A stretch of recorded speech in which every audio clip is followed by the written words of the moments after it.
industri itu gak akan berkembang kalau misalnya si senior ngelihat si junior saingan. Betul. Itu harusnya lu rangkul terus kita collab bisa bikin apa yuk gitu. Set gue pasang handycam dak gitu, ngeliat itu gue bener-bener dar bleber banget gitu. Tapi zaman dulu tuh Rudy gak mau dubbing kan orangnya. Susu murni nasional. Demi apa? Wing, mobil lu kebakar tuh. Dialog film. Hah? Film. Yes. Kalau sinetron apa bedanya? Wing, mobil lu kebakar. Apa? Aduh, mobilku terbakar.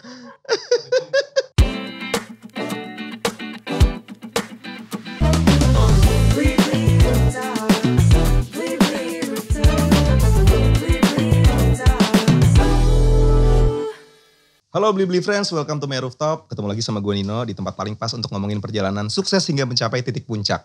Membangun mimpi-mimpi sambil menatap gedung-gedung yang lebih tinggi lagi. This is Roof Talks, a story about becoming number one. Sebuah persembahan spesial Blibli untuk kamu, karena kamu nomor 1. Hari ini kita bakal ngobrol sama tamu yang berkisah tentang perjalanan hidupnya hingga menjadi nomor 1. Tidak lain tidak bukan, seorang musisi, DJ, aktor dan juga presenter, ada Wingky Wiryawan. Halo, terima kasih. Welcome to Roof Talks, Mas Thank you Wingky. banget Nino, thank you banget. Gue tuh selalu ngerasa ya kalau udah biasa ngobrol di tempat yang nggak sekaku ini, terus di hadapan kamera tuh kita jadi kayak gimana gitu ya? Iya, iya. Biasanya ngobrolnya rada, kenapa? No. Berisik Gimana biasanya. sih, apa kabar? Baik, alhamdulillah baik. Project terdekat, nah biasanya kan kalau di tempat lain, di ending baru ditanyakan, jadi project terdekat apa? Ini gue tanya di depan aja sekalian, project terdekat lagi ada apa Mas Wingky? Gue jujur lucu nih ya, sebenarnya ini mungkin kalimat yang rada aneh untuk gue ucapkan. Cuman ngomongin soal project ini, gue menamakannya tuh berkah pandemi gitu. Oke. Jadi karena, BP. iya jadi sebelum masuk ke project-project itu, sebelum pandemi itu rutinitas gue kayak ngulang terus gitu ya. Jadi DJ masih sangat aktif sekali sebelum pandemi, jadi kayak seminggu tuh bisa seminggu kayak bisa main 7-8 kali. Oke, gitu. lebih dari seminggu ya. Jadi maksudnya kayak sehari ada yang 2 kali gitu. Iya. Terus juga gue nge-DJ-nya ya lagu-lagunya itu aja gitu. Nah ini pas lagi sebelum masuk pandemi, like a month before, gue tuh sempat nge-DJ di salah satu kota di Jawa Tengah. Lagi nge-DJ nih, terus tiba-tiba gue kayak lagunya running, udah mau habis, gue langsung naruh headphone gitu. Terus gue kayak ngomong, cuman diam gitu. Manajer gue nyamperin, Jo, lu mau banget deh. Gitu. Terus sampai habis gue kayak gini gitu. Gue bilang enggak, gue bosen banget men. Kenapa? Gila gue over and over again gitu tuh. Every single night, every single town gitu. Gue bilang gue harus mainin lagu top 40 yang sama terus, yang singelong gitu. Karena dalam 3 tahun terakhir ini kan beda zaman dulu gue nge-DJ tuh. Orang mau ngeliat gue atau Riri, DJ Riri ataupun DJ Romi yang angkatan itu tuh nungguin kayak si Wingky mau bawain lagu apa ya gitu. Bukan lo yang terpaksa harus bawain lagu apa untuk crowd gitu. Ya. Karena begitu pas yang beda gitu mereka kayak keren banget gitu. Nah kalau sekarang tuh kayak Mas Wingky sorry yang singelong ya gitu. Terus mereka kayak udah ngasih kertas ya, ada tulisannya ya. Jadi nanti pokoknya kalau kita gini-gini dalam hati gue, kenapa lu nggak pakai resident DJ aja gitu ya? Kenapa harus ada harus ada gue gitu di situnya. Nah terus akhirnya gue bilang gue kayaknya mau stop nge-DJ karena gue bosen abis. Itu udah pakem tuh ya, yang bener-bener udah pengen stop. Gue udah capek banget gitu. Terus gitu. Iya tapi lu play dulu deh Jo. Ini udah lagunya udah habis emang. Semua udah gitu. Gue kayak yang bodoh. Tuang minum gitu. Ya udah play lagi udah. Habis itu pandemi masuk. Begitu pandemi masuk. Gue itu udah langsung drop semuanya. Gue ingat ada 72 job yang udah sign sama sponsor, sama klub dan yang lain-lain. Itu bilangnya pending. Iya. Pendingnya 2 minggu PSBB awal. Pending sih pending sampai kapan gitu ya. Nah iya kan. Ternyata 2 tahun. Dan belum selesai juga. Sampai sekarang. Nah terus akhirnya gue pikir kayak, wah ini gimana ya gue bilang. Gue tadinya kayak, gue dijawab nih sama Tuhan. Jadi gue bisa istirahat dulu. Gue pikir 2 minggu kan. At least paling parah 1 bulan gitu. Terus tiba-tiba kayak, setahun ya. Saldo menurun. Jadi kangen bawain yang mulai kangen top 40 yang komersil. Udah tapi start dari situ terus gue mikir kayak aduh gue mau ngapain nih, gue udah gak ada apa sama sekali. By the time being itu gue lagi syuting The Doll 3 sama Jessica Mila. Tapi baru jalan around 10 hari. Udah gitu si sutradaranya si Rocky Soraya bilang, dude kayak we have to stop this gitu. Harus stop production karena Anies Baswedan udah ngeluarin untuk semua kegiatan yang berhubungan sama kreativitas termasuk syuting dan bla bla bla harus dihentikan sementara gitu. Udah nih berarti udah gak ada apa-apa samsek gitu. Yeah. Jadi project yang lu tanyakan itu start dari situ sampai sekarang jadi banyak banget. Jadi banyak banget karena gue mikir kayak mau ngapain ya gitu. Dan lu punya waktunya gitu. Dan gue punya waktunya. Terus gue mikir kayak oke, dulu kayaknya gue enak banget ya. Yang di atas kasih gue kayaknya dengan begitu mudah. Kayak manajer gue juga udah tinggal ongkang kaki gitu. Berarti ngelakuin aja kan. Ya udah gitu kan. Udah nerima hasil dari zaman dulu kan. Nah ini kan kayak balik lagi kayak. Kita harus ngapain. Kita harus ngapain ya gitu. Ini mau ngapain gitu. Dan DJ udah benar-benar stop total, udah gak ada. Terus juga waktu itu juga gue bilang sama semua sponsor. Mereka karena gak enak. Mereka mau bayar ganti rugi 50% gitu. Karena banyak teman-teman gue DJ ataupun penyanyi atau apa, mereka nuntut banget gitu. Gak bisa, lu tetap harus ini. Karena gue ngerasa mereka gak mikir jangka panjangnya waktu itu. Gue mikir bahwa selama ini gitu, kalau gue sih gue ngerasa gue udah 25 tahun lebih nge-DJ tuh. Selama dan hubungan baik sekali sama sponsor dan club owners dan dimanapun itu. Dia kan selalu bayar gue kan gitu. Nah maksud gue ini lagi pandemi nih, bukan nasional nih, internasional. Yang damage tuh bukan lo doang. Iya, gitu. Jadi gue bilang udah lu semua gak usah bayar gue sama sekali. Gue bilang gak usah DP, gak usah apa segala macam, udah gak apa-apa gitu. Karena gue tahu lu susah, gue susah, kita susah bareng. Gue mikirnya gitu aja, karena kasihan lah. Nah start dari situ gue di rumah nih diem gitu. Ngapain ya? Project pertama yang gue lakukan, awalnya bukan project nih, iseng-iseng. Dengerin bongkar piringan hitam, vinil-vinil gue zaman dulu. Kebetulan yang keangkat banyak kan plat-plat metal. Gue inget ya gue suka death metal ya ternyata. Udah terus akhirnya gue gue pasang satu-satu terus gue ngulik iseng. Akhirnya gue bikin ada konten di Instagram gue namanya Hari Rock Agabuta Nasional. Itu project lawak-lawakan tuh. Dan akhirnya itu menjadi massive juga tapi itu dulu yang pertama. Terus yang kedua gue jadi ada kesempatan untuk ngebangkitin lagi band metal gue yang tenggelam. Jadi 2017 tuh gue sempat bikin band metal namanya Rahasia Intelijen. Rahasia Intelijen. Jadi emang liriknya tuh tentang ya korupsi lah, anti bukan anti kepampanan ya, cuman lebih kayak stuff yang biasanya anak metal gak bahas, tapi lebih ke anak punk yang bahas, tapi ini kita versi metal. Tapi gue bilang sama band gue, tapi gue maunya adalah thrash metal era 90s. Karena sekarang kan udah semuanya, kalau metal tuh kan drop C gitu kan, yang udah heavy banget. Gue pengen yang, ya thrash aja lah, gue SMP SMA bawain thrash gitu. Trans to Beat ternyata gue kaget, tahun 2018 kalau gak salah, kita 10 album terbaik versi CNN. Gue kaget gitu. Anjir, nomor 1 Kunto Aji. Nomor 5 Seringai kalau gak salah. Kita nomor 9. Manggungnya belum pernah. Bisa albumnya masuk. Karena pas gue ngobrol sama orang CNN-nya, dia bilang kayak, karena lu raw banget gitu. Maksudnya lu kayak apa adanya gitu. Efeknya dan kerasa bahwa energi 90s-nya tuh kebawa. Nah terus dari situ, wah lumayan nih asik. Udah dari gitu udah mulai ada tawaran untuk main di beberapa festival metal yang tapi gak jadi kan. Jadi akhirnya Hellprint, United Moments waktu itu gue collab sama Pas Band juga. Tapi itu virtual. Nah jalan tuh, band metalnya jalan. Udah 2 nih ya. Itu udah 2. Tambah lagi Hari Rock Agabuta Nasional itu gue nge-cover band-band metal. Awalnya sih gue nge-cover yang standar angkatan gue lah. Metallica lah, terus ada Iron Maiden dan segala macam. Makin kesini ternyata tanggapan ada 2 nih, ada yang haters sama ada yang suka. Apaan tuh gila DJ mukanya putih gitu, gue gak cocok main metal. Apalah apa gitu, sampai suatu saat breakthrough-nya adalah ketika ada orang nyolot banget di komen, dia bilang kayak gitu, ngomongnya juga udah gak enak. Kalau lu emang beneran gitaris gitu, maksudnya dia kan ngerasa bahwa gue kan emang scene gitar, ya main gitarnya juga kan yang masih yang rhythm gitu. Coba lu bawain Death Squad atau Burger Kill, dia bilang kayak gitu. Gue tunggu deh lu seminggu ngulik gitu. 4 jam langsung gue upload. Langsung lo post deh. Dengan full hitnya. Di situ langsung nyebar tuh ternyata viral tuh. Setetet sampai diangkat sama majalah High waktu itu juga High Online tuh. Maksudnya mereka kaget ada seorang DJ yang death metalnya gitu banget. Nah start dari situ gue jadi kenal semua skena metal di Indonesia, bahkan di Singapura sampai Thailand. Wah. Ternyata sampai segitunya gitu. Di saat lo gak bisa kemana-mana justru musik lo kemana-mana. Musik gue kemana-mana gitu. Terus jadi akhirnya ini yang ngomong gue poser dan segala macam, akhirnya jadi gak bisa. Karena waktu itu pas gue ke cover Seringai gitu, Kan dulu waktu gue di Bandung nih No ya. Gue tuh pertama kali ngelihat band yang gue suka Pupen. Ada Pupen ya. Waktu Marcel itu, dong? Marcel. Itu kakak kelas gue semua. Okay. Aryan, Seringa juga dulu Pupen kan. Jadi gue pas dulu ngeliat mereka tuh wah asik ya gitu.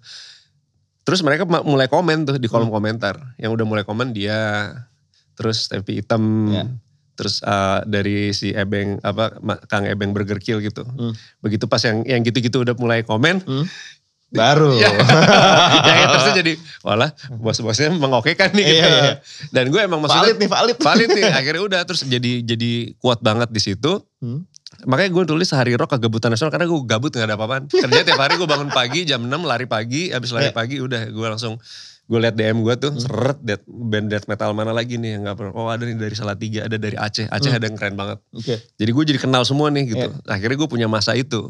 Sampai akhirnya manajer gue nyamperin gue. Wing boleh gak dikurangin posting metalnya?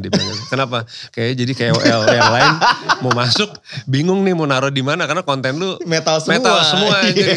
Kasih kayak yang sedikit lagi ngopi so cakep gitu. atau ini kayak lu baju lu hitam semua gitu. Sampai ada postingan di Instagram gue kalau lu cari itu tuh gue bisa buka toko baju metal.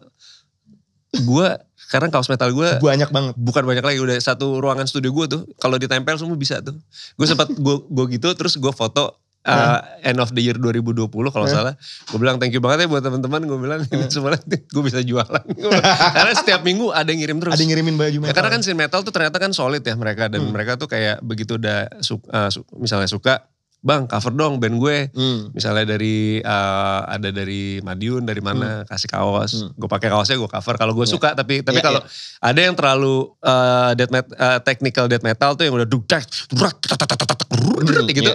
Gue kayak kurang kalau gue bukan selera gue gitu. Jadi gue lebih suka yang masih ada yang headbangingnya gitu-gitu. Udah tuh, itu project yang kedua. Ketiga dong.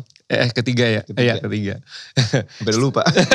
Start dari situ masuk nih, dimana sponsor, mereka kan udah punya budget promosi untuk di klub. Kan branding di klub. Klubnya kagak ada yang buka, tutup semua. Tapi they have to, harus jalan anyway, gimana caranya harus gitu kan. Harus bikin sesuatu apapun. And then start ada virtual DJ for the first time. Mereka yang bikin. Begitu pas mau virtual, oke, pokoknya Mas Wingky bisa main di virtual kita gini-gini bisa gitu. Ya udah. 1 jam ya oke gitu. Ada syaratnya lagi. Apa tuh syaratnya? Top 40 juga. Oh iya. Yang masa kini ya gini-gini. Tapi kan lo udah cukup kangen gitu, dong sama itu. Karena duitnya. Mau top 40 kangen duitnya ya. top 20, top 10 sikat. Udah pas gue main lagi. Terus akhirnya gue dapet data statistik gitu. Congratulations ya Mas Wingky gitu. Yang nonton 100 orangan lah atau apa gitu.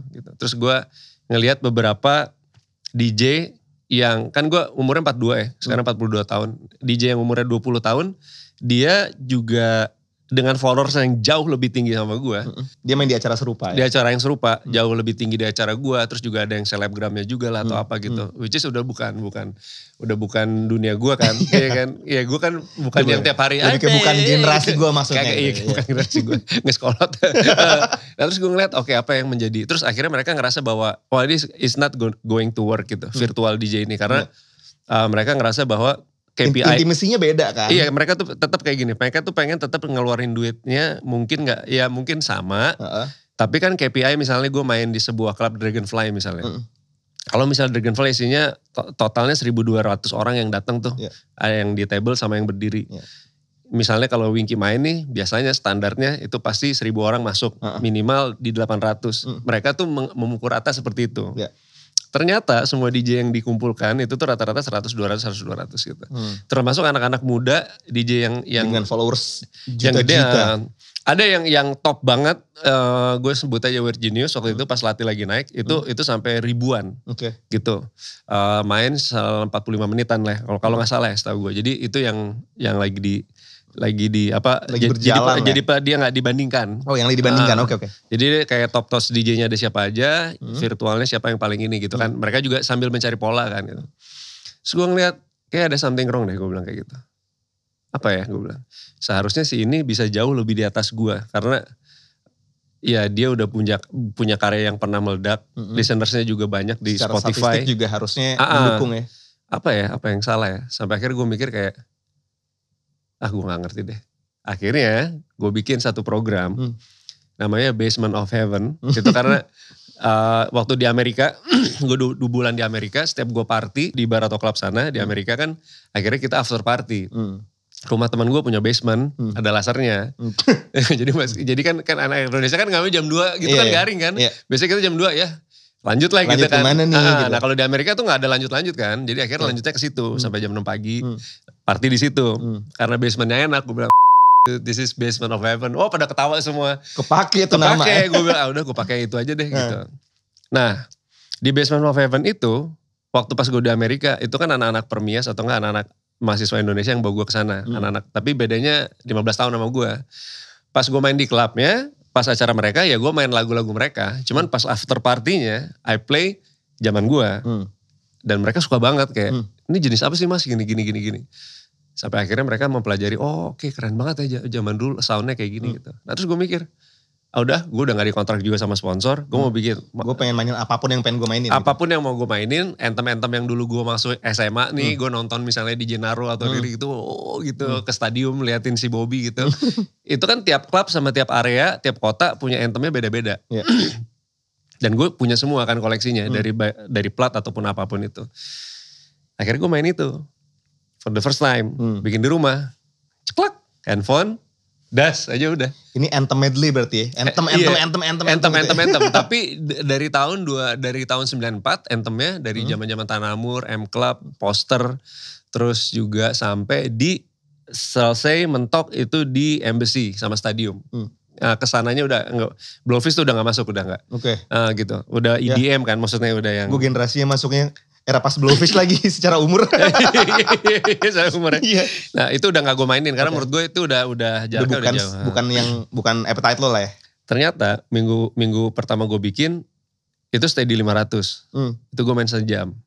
Terus bulan depannya lagi gue bikin nembus 1000. Itu gue main 3 jam. 1000 tuh steady tuh. Terus gue bilang mulai tuh klien-klien sponsor semua nanya itu si Winky kok bisa segitu. Bisa segitu gitu. Sampai terakhir pas lagi PPKM banget, ini kalau menurut gue sih miracle aja ya, karena pas PPKM itu stay di 18.000. Wah gila. For 4 hours. Itu emang jadi talk of the town banget sih mas, asli. Cuman kan PPKM, makanya pas kemarin gue coba lagi, udah gak PPKM kan udah mulai bisa keluar nih orang stay di 5.000 gitu. Still lah 5.000 banyak banget. Nah terus akhirnya yang gue lucu, ini sekarang mereka jadi bikin community sendiri gitu. Apa tuh? Komunitas apa? Jadi gini, kalau lu lihat yang paling banyak itu komen di situ orang jilbab semua. Oh iya. Gitu. Karena tapi dulunya anak stadium anak semua. Maksudnya anak-anak gitu, tapi terus udah gitu mereka kayak udah hijrah, yang ada satu anak sepeda, tahu kan umur gue mah ya udah olahraga. Fokusnya lebih ke olahraga ya. Iya, udah olahraga, udah fokus gitu. Nah, terus mereka udah nggak punya tenaga untuk clubbing. Terus mereka begitu denger lagu itu gue mainin, langsung bring back all the memories kan. Dulu gue gak bisa lihat di toilet nih gitu-gitu. Gila gue jongkok, oh lu kan waktu itu ninggalin gue bangke lu gitu. Jadi itu semuanya percakapan ada di komen. Percakapan gitu, dan percakapannya super ngeri sih sebenarnya. Iya, maksudnya tapi buat mereka kan mereka udah gak lakukan hal itu. Dan itu juga fun pada zamannya. Buat kenangan aja. Kenangan aja. And terms to be mereka jadi reunian sering banget ketemu orang yang gak pernah ketemu di kolom komentar itu. Terus itu jadi kayak lo jadi penyambung tali silaturahmi. Itu ada apa namanya overheard mabuk ya. Ada akun dia bilang fix Winky aset negara dijaga nih katanya. Karena katanya DJ Paper 1 Sabang Maroke karena pada ketemu semua. Nah terus akhirnya gue pikir kayak oke, berarti ternyata orang gue gak mikir anak muda lagi tuh. Berarti emang si mbak-mbak ini atau angkatan gue ke atas tuh mereka tuh haus hiburan banget gitu. Terus kayak bener-bener gila, gue udah gak ada lagi orang mainin lagu itu gitu. Udah start dari situ, terus gue ngeliat insight Instagram gue. Nah ini yang menarik nih, No. Apa tuh?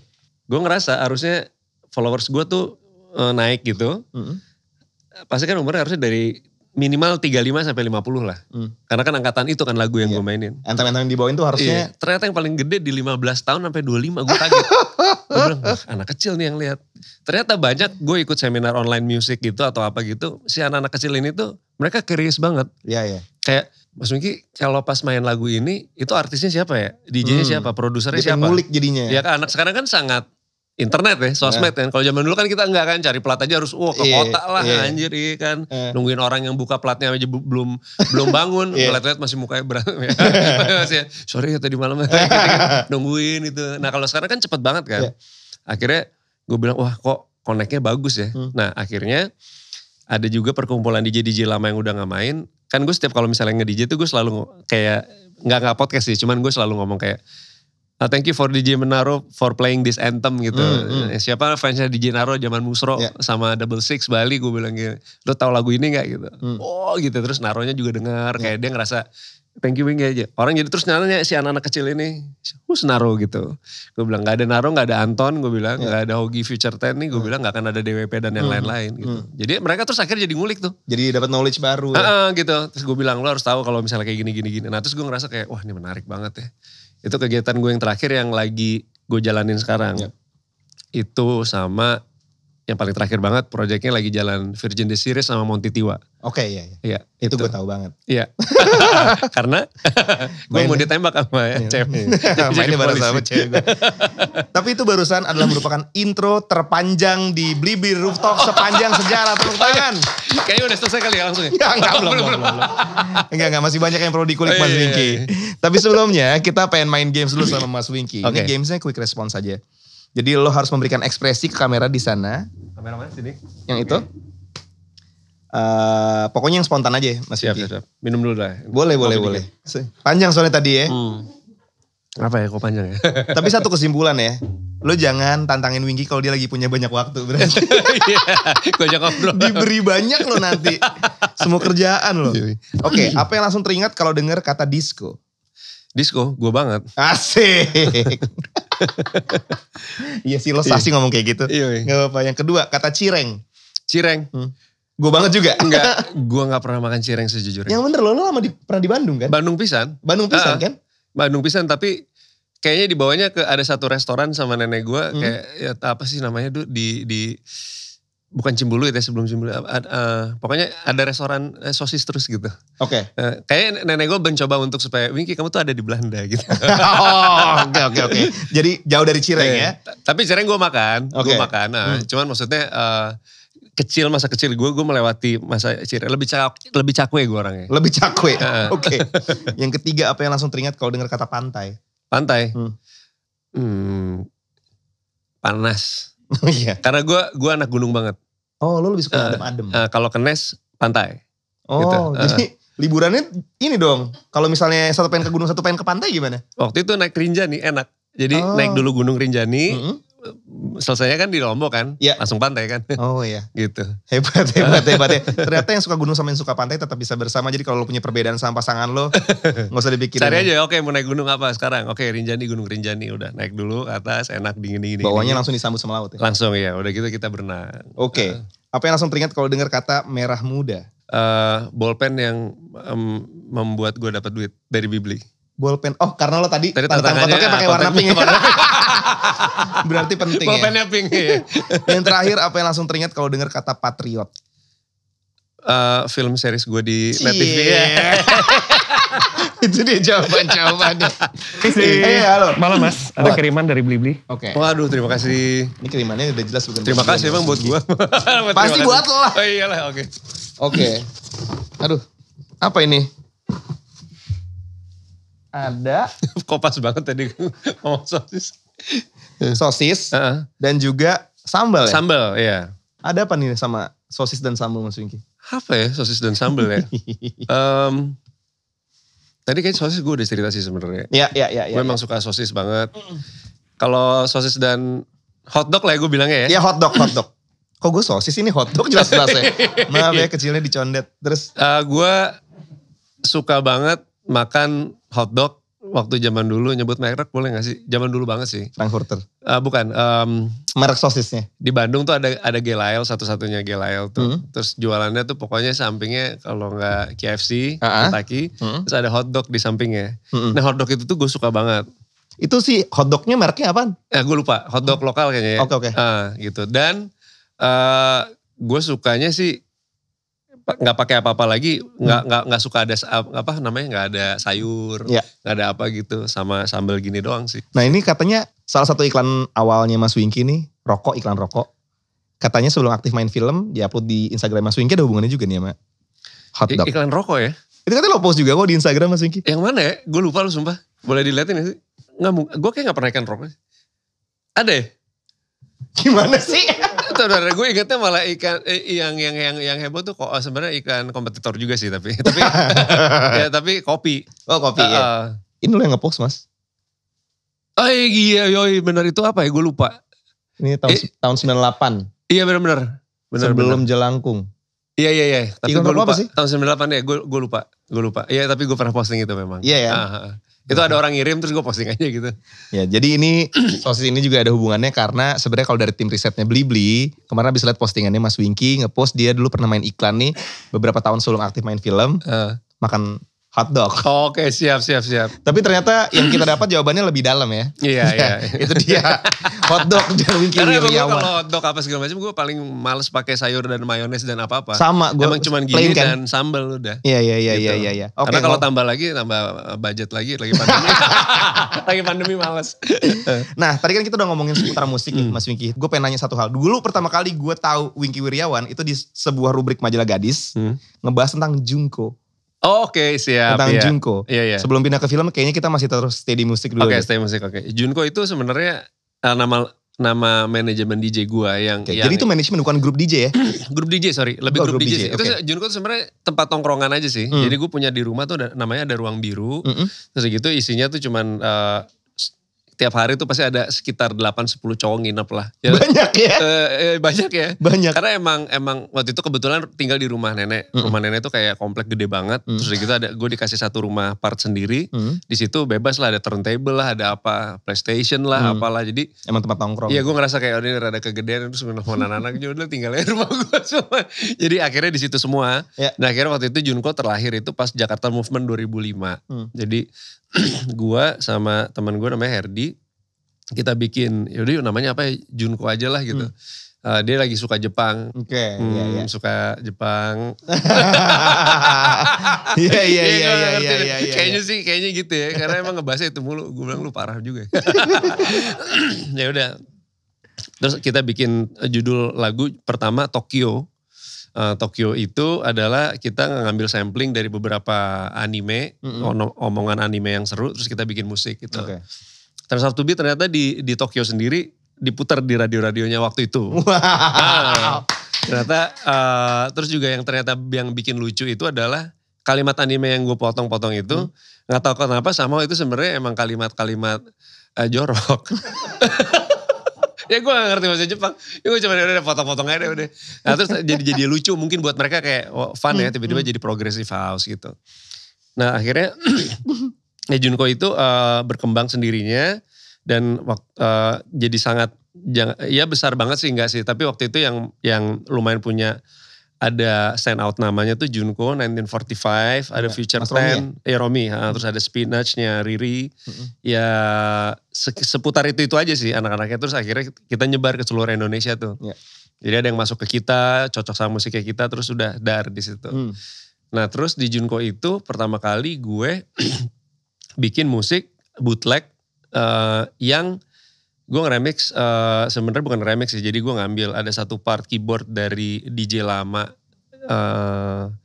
tahun 8, bukan DJ sih, produser ya. Itu gue olah gitu. Kan ada namanya filter disco kan, lo ngambil dari ngecop-ngecop gitu kan. Ngecop-ngecop gitu, terus akhirnya gue bikin namanya Sender aja gitu. Gak tau kenapa gue waktu itu mikir Sender. Kepikiran Sender? Kolonel kali. Iya kali kolonel Sender karena gue suka. Oh iya, bisa beli jadi. hotdognya sebelahnya KFC soalnya. Sponsorin gue abis ini. Ya terus udah gitu, start dari tahun 2004 gue bikin itu, sampai sekarang itu menjadi anthem club dimanapun. Gue kaget 4 tahun terakhir si Sender. Jadi dari tahun segitu pecah banget, di stadium aja tuh selalu dimainin terus. Terus udah gitu gue udah jarang mainin itu, terus ada orang mainin lagi, anak-anak generasi Z nih. Dan itu jadi booming banget. Jadi kemanapun lu main ke Senoparty lah atau kemana apa segala macam, itu lagu gue dimainin semua sampai orang akhirnya kayak Jo lagu lu yang tahun dulu ini lagi naik banget dan masuk di kayak chart nomor 5 chart terbanyak, salah satunya itu. Terus gak nyambung sih, lagunya Reza. Izinkan. Iya. Itu gak mungkin luput. Itu, iya. Terus pokoknya apa-apa sama Sender. Jadi kalau udah yang pumping banget, Sender lu selalu diputar gitu. Lu gak mau rilis tuh di Spotify, enggak, biarin aja, jalanin aja gitu. Ya pokoknya sih di Junko tuh movementnya aja sih seperti itu. Sekarang Junko-nya juga udah pasif ya. Karena udah klub masih belum buka. Ya. Terus juga klub kalau mau ngundang orang juga sekarang kan mikir ya. Jadi budget yang untuk sebulan misalnya berapa kan jadi kepres banget. Betul. Jadi mereka harus milih yang benar-benar ini. Gua kemarin sempat ada satu klub di Jakarta, hari Chow di Chow namanya, hari Minggu. Mereka tertarik karena virtual gua kayak gitu, udah deh lu isi hari Minggu gitu. Yeah. Itu rame banget kan, tapi akhirnya gue mikir kayak lagu lama atau apa ya, maksudnya kayak kita mainin lagu-lagu lama kan pasti ada batas waktunya kan. Karena orang evolve, musik kan evolving terus kan. Nah tapi lucunya, di Amerika sama di sini, evolvingnya tuh menuju ke lagu lama itu lagi, gue gak ngerti. Iya, cycle gak sih? Cycle, soundnya ya, bukan lagunya. Bukan mengulang lagu yang lama. Bukan ngulang lagu yang lama, tapi beat, nuansa segala macamnya. Gue ngerasa kayak kok kayak balik lagi ke tahun 2001, yang sekarang gue lagi mainin, versinya mereka masteringnya lebih bagus aja gitu. Terus gue bilang kayak, kok bisa lucu ya, ini jadi. Nah start di situ, gue langsung karena mereka ngasih budget gue lumayan lah untuk hari Minggu itu. Terus gue bilang sama manajernya, Jo boleh gak gue bilang gitu, lo tambahin dikit deh, berapapun terserah. Cuman gue mau ngajak community DJ yang menurut gue punya masa dan bagus untuk main bareng sama gue. Karena kan ini gue udah ada crowdnya nih, gue bilang. Mereka ini selama ini gak tahu main di mana gitu. Ya, dan mereka juga ada beberapa dari mereka yang memang mungkin buat si klub ini ataupun buat sponsor belum cukup besar untuk gue mau bayar lu gitu. Tapi kalau gue bilang kalau lu tempel sama gue, terus budget mereka bisa nurunin, gue bilang kayak gitu, please lah gue bilang. Karena kenapa gue bilang, spender di klub lu yang datang umurannya segua dan di atas. Mereka udah bos-bos. Ya kan, gitu. Sekali duduk dia bisa ngeluarin 30 juta gitu kan, gitu. Cuman gue bilang, lu ingat, kalau lu mau stay di situ terus, ini gue rasa 6 bulan juga lagu gue nih orang kayak udah harus ganti strategi lagi gitu. Harus ganti strategi lagi gitu, harus apa kayak gitu. Makanya gue bilang, ini harus kita gandeng deh. Nanti lu yang pilih deh, dalam 2 bulan ini gue rolling nih community yang menurut gue anak muda Jaksel yang asik-asik, musiknya bagus. Terus lo majuin tuh gitu. Nanti tuh lu lihat paling rame yang mana. Tapi lu jangan ngarep mereka datang spending gede ya. Mereka bisa ya datang cuman beli bir. Tapi lu perlu untuk dokumentasi klub lu. Rame gitu. Rame dan kelihatan bahwa dan variatif. Terus ada anak mudanya, yang tuanya juga. Ya lu kan udah dapet spendernya, tapi lu butuh dance floor-nya juga kan kelihatan yang masih yang anak-anak kecil yang maksud lu gak dapet tuh, yang tua-tua mah kagak ada nih gini-gini, Instastory gak ada. Kalau mereka gitu. Clickbait itu padahal anak-anak mudanya itu kan. Iya, lu mau promo gratis gak gue bilang. Udah deh, lu tambahin segini deh budgetnya.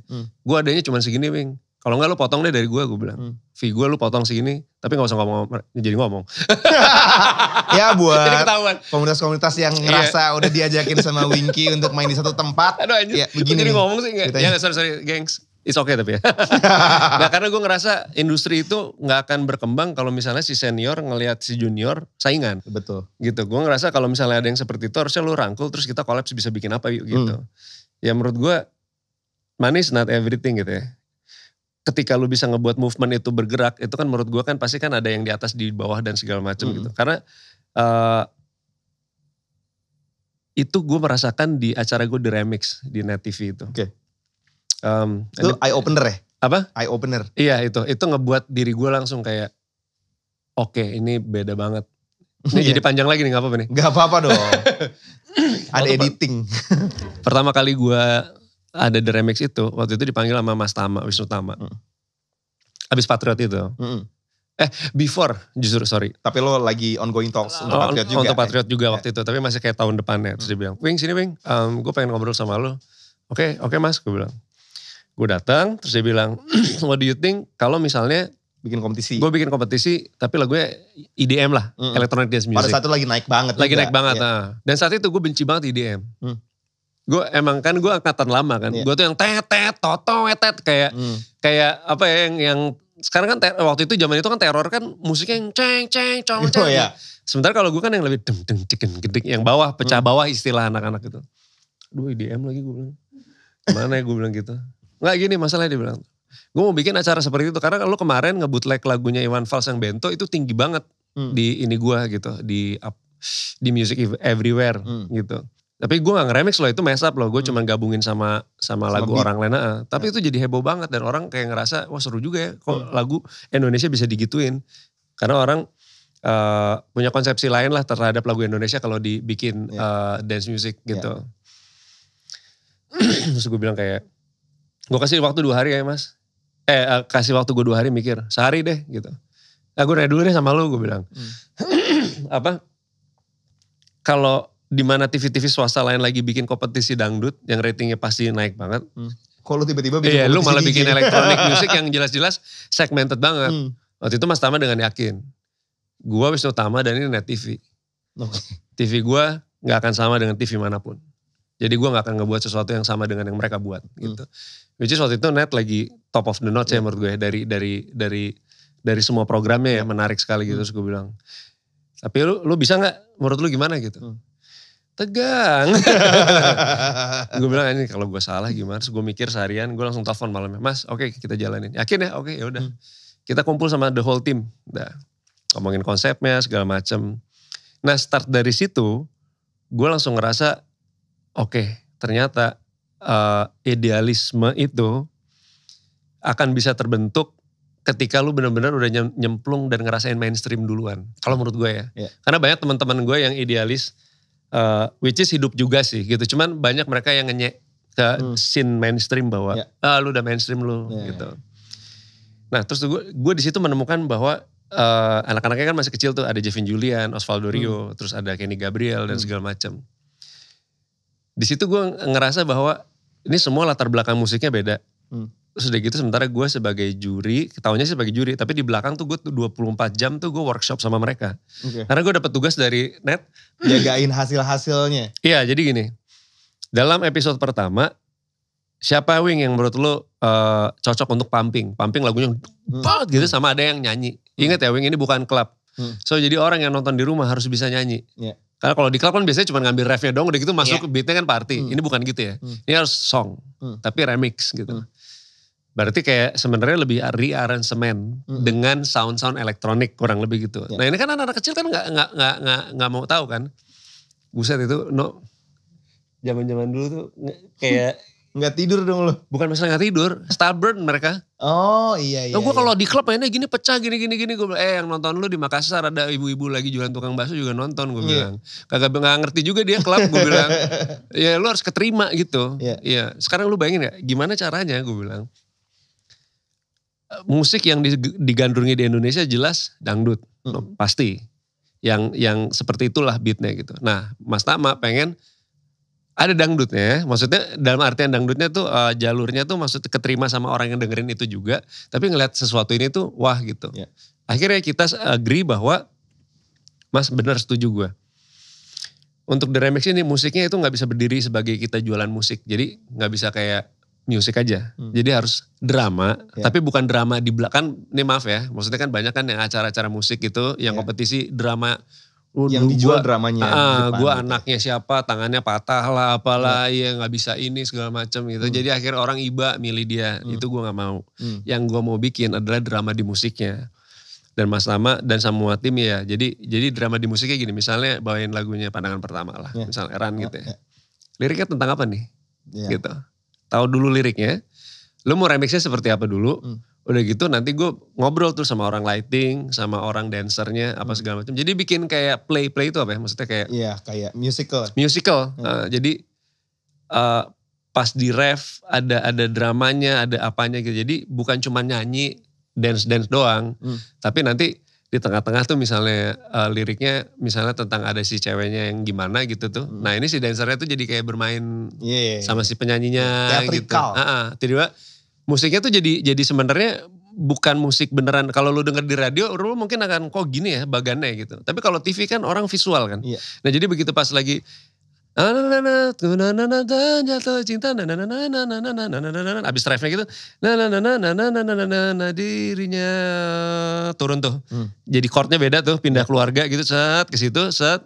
Kenapa gue mau pindah ke situ? Gue bilang, karena gue pengen lu udah 2 episode sebelumnya, lu musiknya tuh nyanyi banget. Nah di sini lu harus pumping. Ya. Jadi lagunya gak harus dihabisin. Part dropnya di situ ya. Part drop, lu bikin drop segila-gilanya. Akan dirinya. Langsung baru lu ajar gitu. Nah itu kadang-kadang orang, si ini pesertanya tuh stubborn. jadi gak enak dong apa segala macam gini. Ya secara musik gak enak gue bilang. Tapi lu secara show, lu bikin orang yang nonton wah gitu. Nanti pas bagian turun gini, nanti gue akan bilang sama orang lightingnya ngikutin tuh. Akan dirinya show banget lah gitu. Dan itu bayangin gak sih seminggu gue harus bikin 16 lagu. Nurutin orang-orang semua. Tapi stubbornness-nya mereka kan part of their enthusiasm juga kan. Iya, maksudnya itu menunjukkan bahwa mereka tuh getol banget gitu. Iya. Gak cuma iya aja gitu. Iya getol banget. Dan gue banyak yang gue gak suka sebenarnya. Karena gue pas gue ngelakuin itu kan gue harus dari Net TV kayak, Wing harus gini ya gitu. Sementara gue ngerti juga nih idealis anak-anak kecil masih 20 tahun sih gimana ya. Kan gue di tengah-tengah nih. Lo harus menjembatani dua-duanya. Terus gue kayak gimana ya caranya gue bilang gitu. Ya udah gini deh gue bilang. Kalau emang nggak lo tetap mau kayak gitu, oke nggak apa-apa. Cuman gue kasih tahu aja, it's not gonna work. Gue bilang kayak gitu. Tapi kemarin gue kayak gini berhasil. Iya cuman kalau diulang polanya sama gue bilang. Orang udah ngebaca, bosen. Ya gitu-gitu lagi. Percaya sama gue lah. Karena statistik gue pegang semua. Tapi gue gak boleh bilang sama mereka kan. Tekan gue juri juga kan. Iya. Lo tahu sebenarnya yang populer yang mana lo tahu kan. Ini kayaknya harus kayak gini nih gitu. Terus sempat ada yang ngadu nih. Ya, Mas Wingky kok ini banget ya. Apa namanya kayak terlalu ngatur waktu itu gitu. Tapi gue ada 2 anak buah waktu itu. Jadi maksudnya 2 orang di bawah gue yang kalau udah kayaknya gak bisa diomongin, lu aja yang ngomong gitu. Karena gue juga gak punya kapasitas. Karena kalau gue terlalu nyemplung. Lu bias juga, lo juri kan? Ya kan gue juri kan. Nah makanya gue biasanya udah proses sampai 30% gue tinggal. Nanti gue dapet laporan aja tuh dari temen gue. Wing ini kayak gak bisa nih, ini anak nih gini-gini atau apa gitu. Gue bilang ya pokoknya harus dibikin kayak gitu. Nah dari situ terus gue belajar tuh, gila ya. Ternyata industri musik ini tuh di Indonesia ataupun dimanapun itu sebenarnya gampang asal kita memang menyadari bahwa kapasitas kita tuh mau kebuka juga gitu. Karena gue used to be anak metal yang dengerin lagu pop tuh apa sih lu gitu. Untung kita ketemu pas lo udah terbuka ya. Iya, maksudnya jadi kayak ya udah gitu. Iya, baliknya kayak yang tadi kan yang lo bilang sebelumnya mungkin lo idealis banget, tapi semenjak acara ini lo jadi lebih membuka diri untuk hal-hal yang baru. Dan ternyata turns out good gitu ya. Iya. Malah bisa mendatangkan banyak inspirasi lain kan. Nah tapi kan ngomongin soal anak muda nih. Mereka kan DJ muda tuh waktu itu. Lo pernah muda juga kan dulu. Sampai sekarang pun masih terlihat muda ya. Jangan salah. Cuma pada saat lo memulai karir dengan nge-DJ pertama kali. Katanya lo dulu pernah dibayar 300.000 waktu pertama kali nge-DJ. Dengan profit sharing 1.500 rupiah itu gimana Mas Wingky ceritanya? Jadi yang pertama yang 1.500 dulu. Oke. Jadi waktu itu ada gue baru pertama kali nge-DJ gitu. Terus gitu DJ Riri nyamperin. Wing lo nge-DJ ya? Lo mau itu gak? Coba deh apa namanya rutin ada klub dia bilang kayak gitu. Namanya Deja Vu. Di Wahid Hasim. Oke. Ya udah lu kesana ya, ini nomor kontrak ininya gue kasih ke lu ya gitu kontaknya. Jadi lu kemarin gue sempat ketemu orangnya kayaknya dia mau mencoba ngebuka klub itu lagi gitu. Ngebuka klub itu lagi gue bilang. Oke, gue gak pernah dengar masalahnya. Gue ajak aja DJ Hiski temen gue. Ki kita bikin yuk, gue bilang nge-DJ sana aja yuk. Dapat tempat nih gitu. Karena dulu sebelum itu gue tuh sempat ke parkir M Club. Terus gue datang, halo boleh kenalan gak? Siapa lu gitu. Wingky, mau ngapain lo? Mau ngelamar mas jadi DJ gitu. Lo bawa berapa plat lo? 12. Gue sering banget diusir. Sering banget gue ditolak kayak gitu. Sampai akhirnya Riri ngasih kesempatan gue untuk ngebuka itu. Gue dateng lah, terus gue nelfon dulu sama orang yang ini. Halo pak. Ini si orang yang punya Deja Vu nih? Bukan yang punya sih, mungkin apa ya, yang jaga gitu lah. Ya. Bukan manajer juga sih. Kayaknya malah security kali ya. Karena emang makanya gue bilang ini siapa? Ya saya yang jaga sini dia bilang gitu. Yang jaga oke. Ya udahlah yang penting Pak Nino misalnya gitu. Pak Nino udah dapat kabar dari DJ Riri. Oh iya ini siapa namanya? Mas Wingky gitu. Wing siapa? Wingky. Wing siapa? Ya udah oke sini aja. Oke nanti kesini. Tapi jangan lupa mas ya bawa turntable, bawa mixer, sama bawa solder gitu. Solder gue bilang. Oh ya udah. Solder gue bilang. Udah terus akhirnya gue kesana duluan tuh sebelum sama Izky. Pas gue datang sampai tempatnya. Itu ternyata dulu klub dangdut. Oke. Udah ditutup. Masih ada sound systemnya. Tapi kabelnya putus semua. Oh itu maksudnya solder. Jadi gue harus. Itu bukan tanggung jawab lo gak sih harusnya? Iya tapi kan klubnya emang udah gak berfungsi sebenarnya gitu. Debu gitu. Jadi kita bersihin dulu. Bukan kita sih, cuman gue sama beberapa teman gitu. Terus udah gitu udah solder. Akhirnya nyala. Udah segitunya udah seneng. Gokil. Oke. Terus kita ke ini tempat fotokopi. Cetak flyers. Taruh di Aquarius Blok M. Oke. Bagi yang malam-malam 2 minggu sebelumnya udah gencar tuh ya. Gencar. Pati Unus, Gultik. Kenalin sama gue Winky. Nanti gue main di sana gitu. Oh ya udah bodo amat kan juga siapa lo gitu. Gue lagi makan gultik. Iya. Terus hari pertama tuh. Ada hari dimana orang lebih tertarik gultik daripada lo ya? Iya jauh. Bahkan gak dilihat. Bahkan ada yang mau bayar dipikir gue tukangnya kali. Oh sorry mas nawarin flyers. Udah. Terus akhirnya gue udah pertama kali wah first gig nih. Lihat gitu. Terus gue pikir. Saya udah main 1,5 jam, mana Ki gak ada orang. Iya gue bilang ya gak tahu ya. Ada ternyata orang India masuk, seneng banget. Gitu. Internasional nih gue bilang. Wih bukan orang Indonesia. Keren. Satu orang. Duduk di bar, pesen. Lihat kiri kanan, lagi 2 kali, cabut. Tutup klubnya udah. Satu orang doang. Oh, gue mulai paham nih. Gue yakin bahwa itu juga bukan dari flyers yang gue kasih sih. Iya emang orang lewat aja kali ya. Terus kok gak ada orang gitu kali ya. Terus si kasirnya bilang, Mas Winky, ini yakin mau diambil duitnya? Kan profit sharing kan gue dapat 20% gitu kan. Karena sistem kerjasamanya gitu ya. Jadi kalau bikin acara di sana, pendapatan lo itu adalah profit sharing dari hasil penjualan. Karena dia gak ada duit untuk bayar gue kan sama ini kan. Oh ya udah. Benar mau diambil mas duitnya? Ya diambil lah gue bilang, gue udah nge-DJ 4 jam sama teman gue gitu. Ya udah nih mas, ini 3.000. Emang kenapa? Ya kan tadi harga bir segini, kan dipotong segini. Terus di ini kena ada servis ini. Jadi mas Winky ya dapetnya 3.000. Berarti 1.500 nih Ki. Iya. Keluar juga mah parkirnya 5.000. Gak usah ngomongin parkiran. Iya. Lo bikin flyer juga udah pakai duit. Berapa tuh? Untuk fotokopi. Gak keren-keren amat gitu. Udah start dari situ, bikin lagi di situ yang datang. Masih tetap konsisten di situ ya? Selama 6 bulan lah waktu itu. Sampai akhirnya rame lah 20 orang. 20 orang juga teman-teman. Iya. Ada Java Bass datang apa, ketawa-ketawa. Main dong Jo. Gitu. Akhirnya terus gue dari situ, gue ngelihat ada Indika Radio for the first time dibuka waktu itu. Which is sekarang owner Indika jadi yang punya net kan. Si Mas Agus Lasmono. Gue datang ke Indika. Iseng aja tuh gue, sama dia lagi orangnya Izky ya, bawa turntable. Gak diundang gak ada apa, gue nanya radio baru ya mas gitu. Iya, kenapa mas mau ketemu siapa? Gak ketemu siapa-siapa sih mas, mau ngelamar. Oh jadi apa? Jadi DJ gitu. Oh penyiar dia bilang gitu. Sebenarnya soalnya arti DJ-nya berbeda nih kalau di radio kan. Terus gue kayak, Iya aja gue gitu. Terus gue duduk di lobi, nunggu orang. Karena juga kantornya masih belum jadi sih sebenarnya. Jadi kayak baru pasang kayak gini gitu. Terus gue bilang, wah lumayan sih Ki ini kayaknya radio baru ya. Terus udah datang satu orang. Siapa namanya mau ngelamar jadi penyiar gitu. DJ gitu. Iya DJ, ini turntable gue bilang. Lu bawa deh. Kita kayak gak ada program musik kayak gitu. Dia ngeliat ke temennya gitu. Gak tahu kenapa, universe berbicara beda. Mas Agus lewat. Set. The one and only. Kok bisa pas dia yang lewat ya? Dia yang lewat. Dia datang sama gengnya dia lah. Wih turntable nih gitu. Lu belum kenal juga sama gue gak tahu dia bos besar kan. Iya bro. Iya bro gue bilang. Gitu. Siapa nih DJ-nya? Oh saya nih sama ini. Oh gitu. Lu mau ngapain gitu? Bawa turntable sini.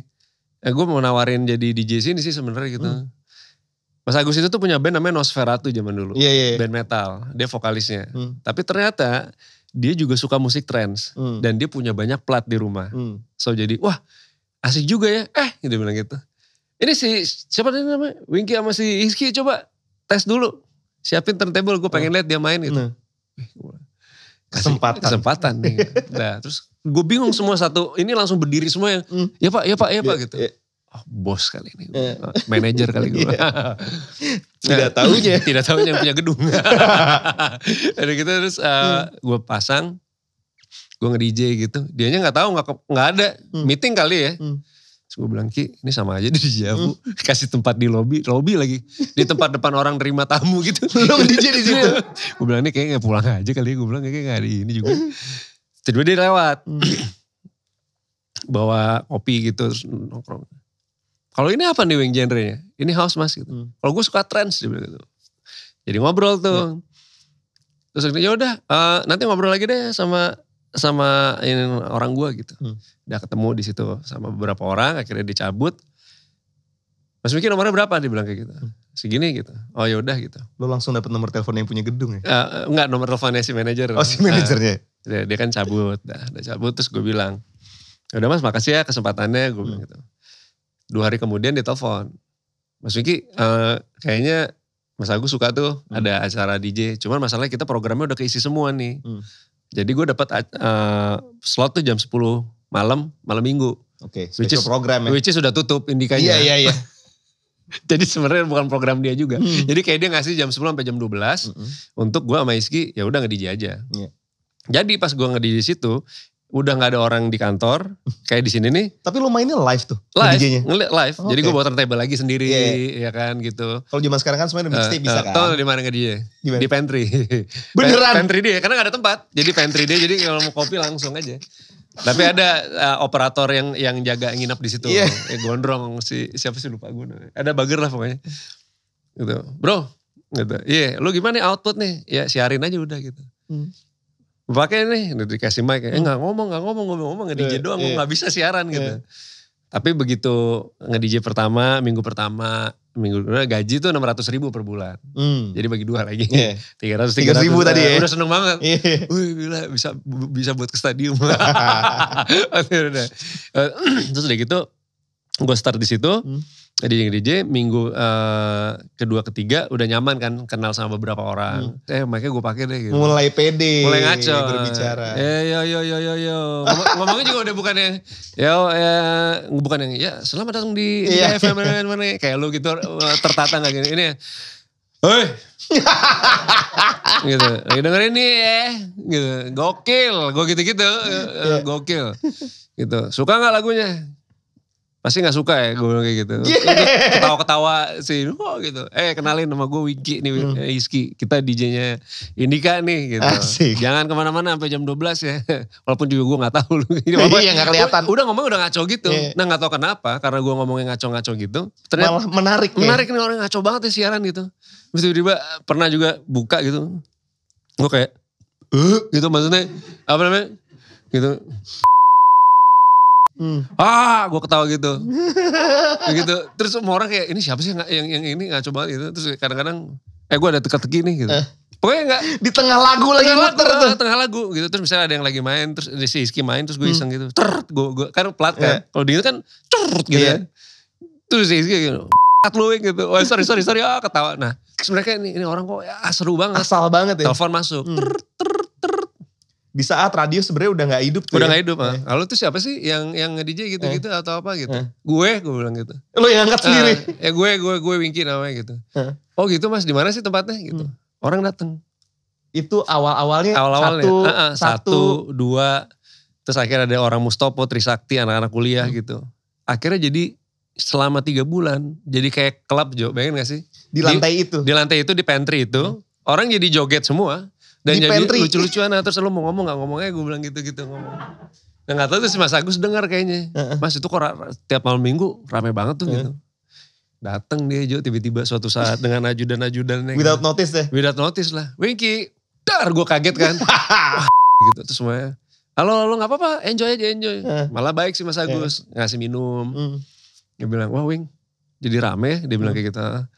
Gue ikut nge-DJ dong gitu. Oh boleh dong mas gitu ada. Akhirnya tuh biasanya kita dari jam 10 sampai jam 12, ini 10 sampai 3. Karena tiba-tiba ada orang DJ dari kota, dari mana gitu. Mampir pengen main aja gitu. Jamming aja gitu. Oh ya tapi lu apa mainnya? Gue trance rada jam akhir ya, ini masih house gue bilang. Oh yaudah main terus udah foto-foto sampai akhirnya karena rame, gue akhirnya bongkar mobil gue. Mobil gue zaman dulu norak kan, ceper, ada subwoofer di belakangnya. Itu subwoofer mobil gue copot. Lo taruh di atas? Taruh di atas biar ada subnya. Tum, bum, bum. Karena sebelumnya pakai speaker biasa kan? Terus akhirnya radionya gue matiin lampunya. Udah ngaco-ngaco ya lah, cuman pakai lampu-lampu yang gitu. Itu jadi scene tuh. Nah terus dari situ gue bilang kayak, wah ini jadi rame nih. Nah itu start dari situ, terus semua orang di Jakarta belum ada radio yang khusus dance music. Yang ngebahas itu, gak ada. Emang cuman kita doang. Nah itu udah mulai serius tuh ngebahasnya. Karena gue ngerasa udah mulai ini, terus gue sempat ditegur juga. Masa enggak? Mas Pinky itu jangan ngomong-ngomong kasar. Takutnya kayak ini gitu. Ya udah akhirnya, jadi gue setiap, ini lebih kayak misalnya gue bilang, lu kalau misalnya mau datang ke sini, lu DJ atau apa, dan lu udah produce musik sendiri, cuman ayolah sinilah, nanti kita bahas musik lu gitu. Jadi sambil main, ngobrol juga, ya jadi kadang-kadang misalnya ngobrol apa dia jawab apa gue gak nyambung gitu. Tapi tetap menyenangkan ya gitu. Iya, ini kan iya enggak ini gitu. Ya Mas kan tadi udah ditanya. Oh iya gitu. Selalu ditutup dengan udah ketawa aja gue udah sampai akhirnya itu rame. Ya udah gitu terus akhirnya movementnya jadi jalan. Nah saya dengan berat hati waktu itu tiba-tiba gue resign. Karena waktu itu Alex Abad pas waktu lagi MTV itu Alex Abad bilang, Wing lu mau gak ada yang dibuka casting nih, film gitu. Ogah gue gitu. Loh kenapa ogah dia bilang. Waktu itu kan zaman-zaman lagi film panas tuh. Ya kan yang di bioskop Indonesia tuh yang apa loh. Iya kan gitu terus gue bilang, enggak ini bagus kok. Ini Rizal Mantovani dia bilang yang bikin. Oh iya apa judulnya? Jelangkung gitu. Kayak gimana tuh ya? Gue enak banget jadi pembawa acara. Bridgingannya dia omongin sendiri. Oh iya. Gak apa-apa. Emang udah waktunya. Apa gue diem aja. Ya udah terus akhirnya start dari situ. Tiba-tiba gue kata casting diterima. Terus gue bilang sama Mas Agus, Mas gue resign ya. Karena gue mencoba peruntungan di film nih gitu. Udah akhirnya Hizky jalan sendiri. Dia masuk ke Dragonfly. Dragonfly buka pertama kali Hizky jadi residen. Udah terus akhirnya gue di film. Tapi lo gak pause karir nge-DJ-nya juga kan selama film? Enggak, malah kebalik. Jadi sempat gue berapa film tuh dari Jelangkung, Mengejar Matahari, Berbagi Suami, terus apa-apa. Terus gue hampir 8 tahun gue gak main film. Oh, karena lo pengen? Bukan karena pengen, karena kalah jadwalnya. Jadi kalau film kan biasanya kayak dia booking gue tuh. Dia butuh komitmennya panjang. Kan? Kayak misalnya 3 bulan sebelumnya gitu. Nah akhir-akhir pas gue berhenti main film itu karena film yang pas di era itu dia tuh booking, kalau dulu gini booking gue mau pakai lu bookingnya 4 bulan sebelumnya, readingnya jelas gitu. Jadi gue udah bisa bagi waktu. Nah kalau sekarang tiba-tiba gue mau pakai lu ya kapan mulainya bulan depan. Nah sementara gak bisa bulan depan udah ada job DJ semua. Nah jadi gak pernah ketemu tuh. Sampai ya akhirnya pandemi film lagi. DJ kan stop. Itu kan ngomongin sekarang ya nih. Kita balik mundur lagi tadi ke Jelangkung pertama. Iya. Tadi kan belum selesai tuh Mas Pinky ceritanya. Oh iya Jelangkung. Akhirnya ditaruh Alex Sabat. Lo bilang sama Mas Agus buat resign. Hizky tetap lanjut nge-DJ dan lo mulai nih peruntungan di film nih. Tuh story-nya gimana tuh Mas? Story-nya jadi pas di Jelangkung itu gue ngerasa kayak coba lah ya gitu ya gitu, coba aja. Karena Alex kalau untuk di film yang berjasa buat gue Alex Sabat. Karena dia yang nge-push gue waktu itu kayak, Jo main aja lah gitu, coba aja gak ada salahnya kayak gitu. Anjir apaan ya gitu. Tapi di saat bersamaan itu lagi zaman keemasan lahirnya film ya waktu itu. Tapi gue gak menyadari ada di part of history itu gitu. Revivalnya film Indonesia. Karena sebelumnya tuh gue sempat melihat ada satu film bagus, Petualangan Sherina. Dan gue ngeliat oke, ini bagus banget ya. This is different gitu. Maksudnya terus gue ngeliat Riri Riza siapa sih waktu itu. Pas gue ngeliat, ya gue tahu cuman pas begitu dia bikin film itu kayak, oh ini bagus banget. Ada Pandangan Cinta setelah Jelangkung kan. Nah pas gue di Jelangkung, terus gue tiba-tiba booming, gue langsung ngerasa kayak, wah asik juga ya gitu. Tapi gue belum menemukan asik acting sebenarnya di situ. Gue cuman ngerasa kayak, gue masuk pop industri horror movie yang beda nih. Gayanya Rizal kan zaman, sampai sekarang breakthrough pun banget sih breakthrough itu. Kan. Terus gue ngelihat ada Pandangan Cinta, pecah banget. Terus gue ngerasa, oh kok asik ya gitu. Tapi terus gue ngerasa bahwa kayak gue belum menemukan soulnya, kayak gue yakin gue mau jadi aktor gitu. Begitu gue ketemu Mengejar Matahari, ketemu Rudi Sudjarwo, di situ gue ngerasa bahwa oke, this is my thing gitu. Nah lagi-lagi gue gak perlu ngerijingin lagi karena gue pengen nanya itu juga. Iya. Lu top banget Mas Wingky. Lu tuh pernah main di film Mengejar Matahari, kita semua tahu ya. Dan mendapatkan penghargaan kategori Best Crying Scene. Itu gila sih. Di ajang MTV Indonesia. Sebenarnya yang lo hadirkan di situ tuh butuh effort seberapa sih sampai lo bisa dapat penghargaan? Sebenarnya itu yang bagus scene-nya ya. Makanya Best Crying Scene, bukan Best Crying Actor.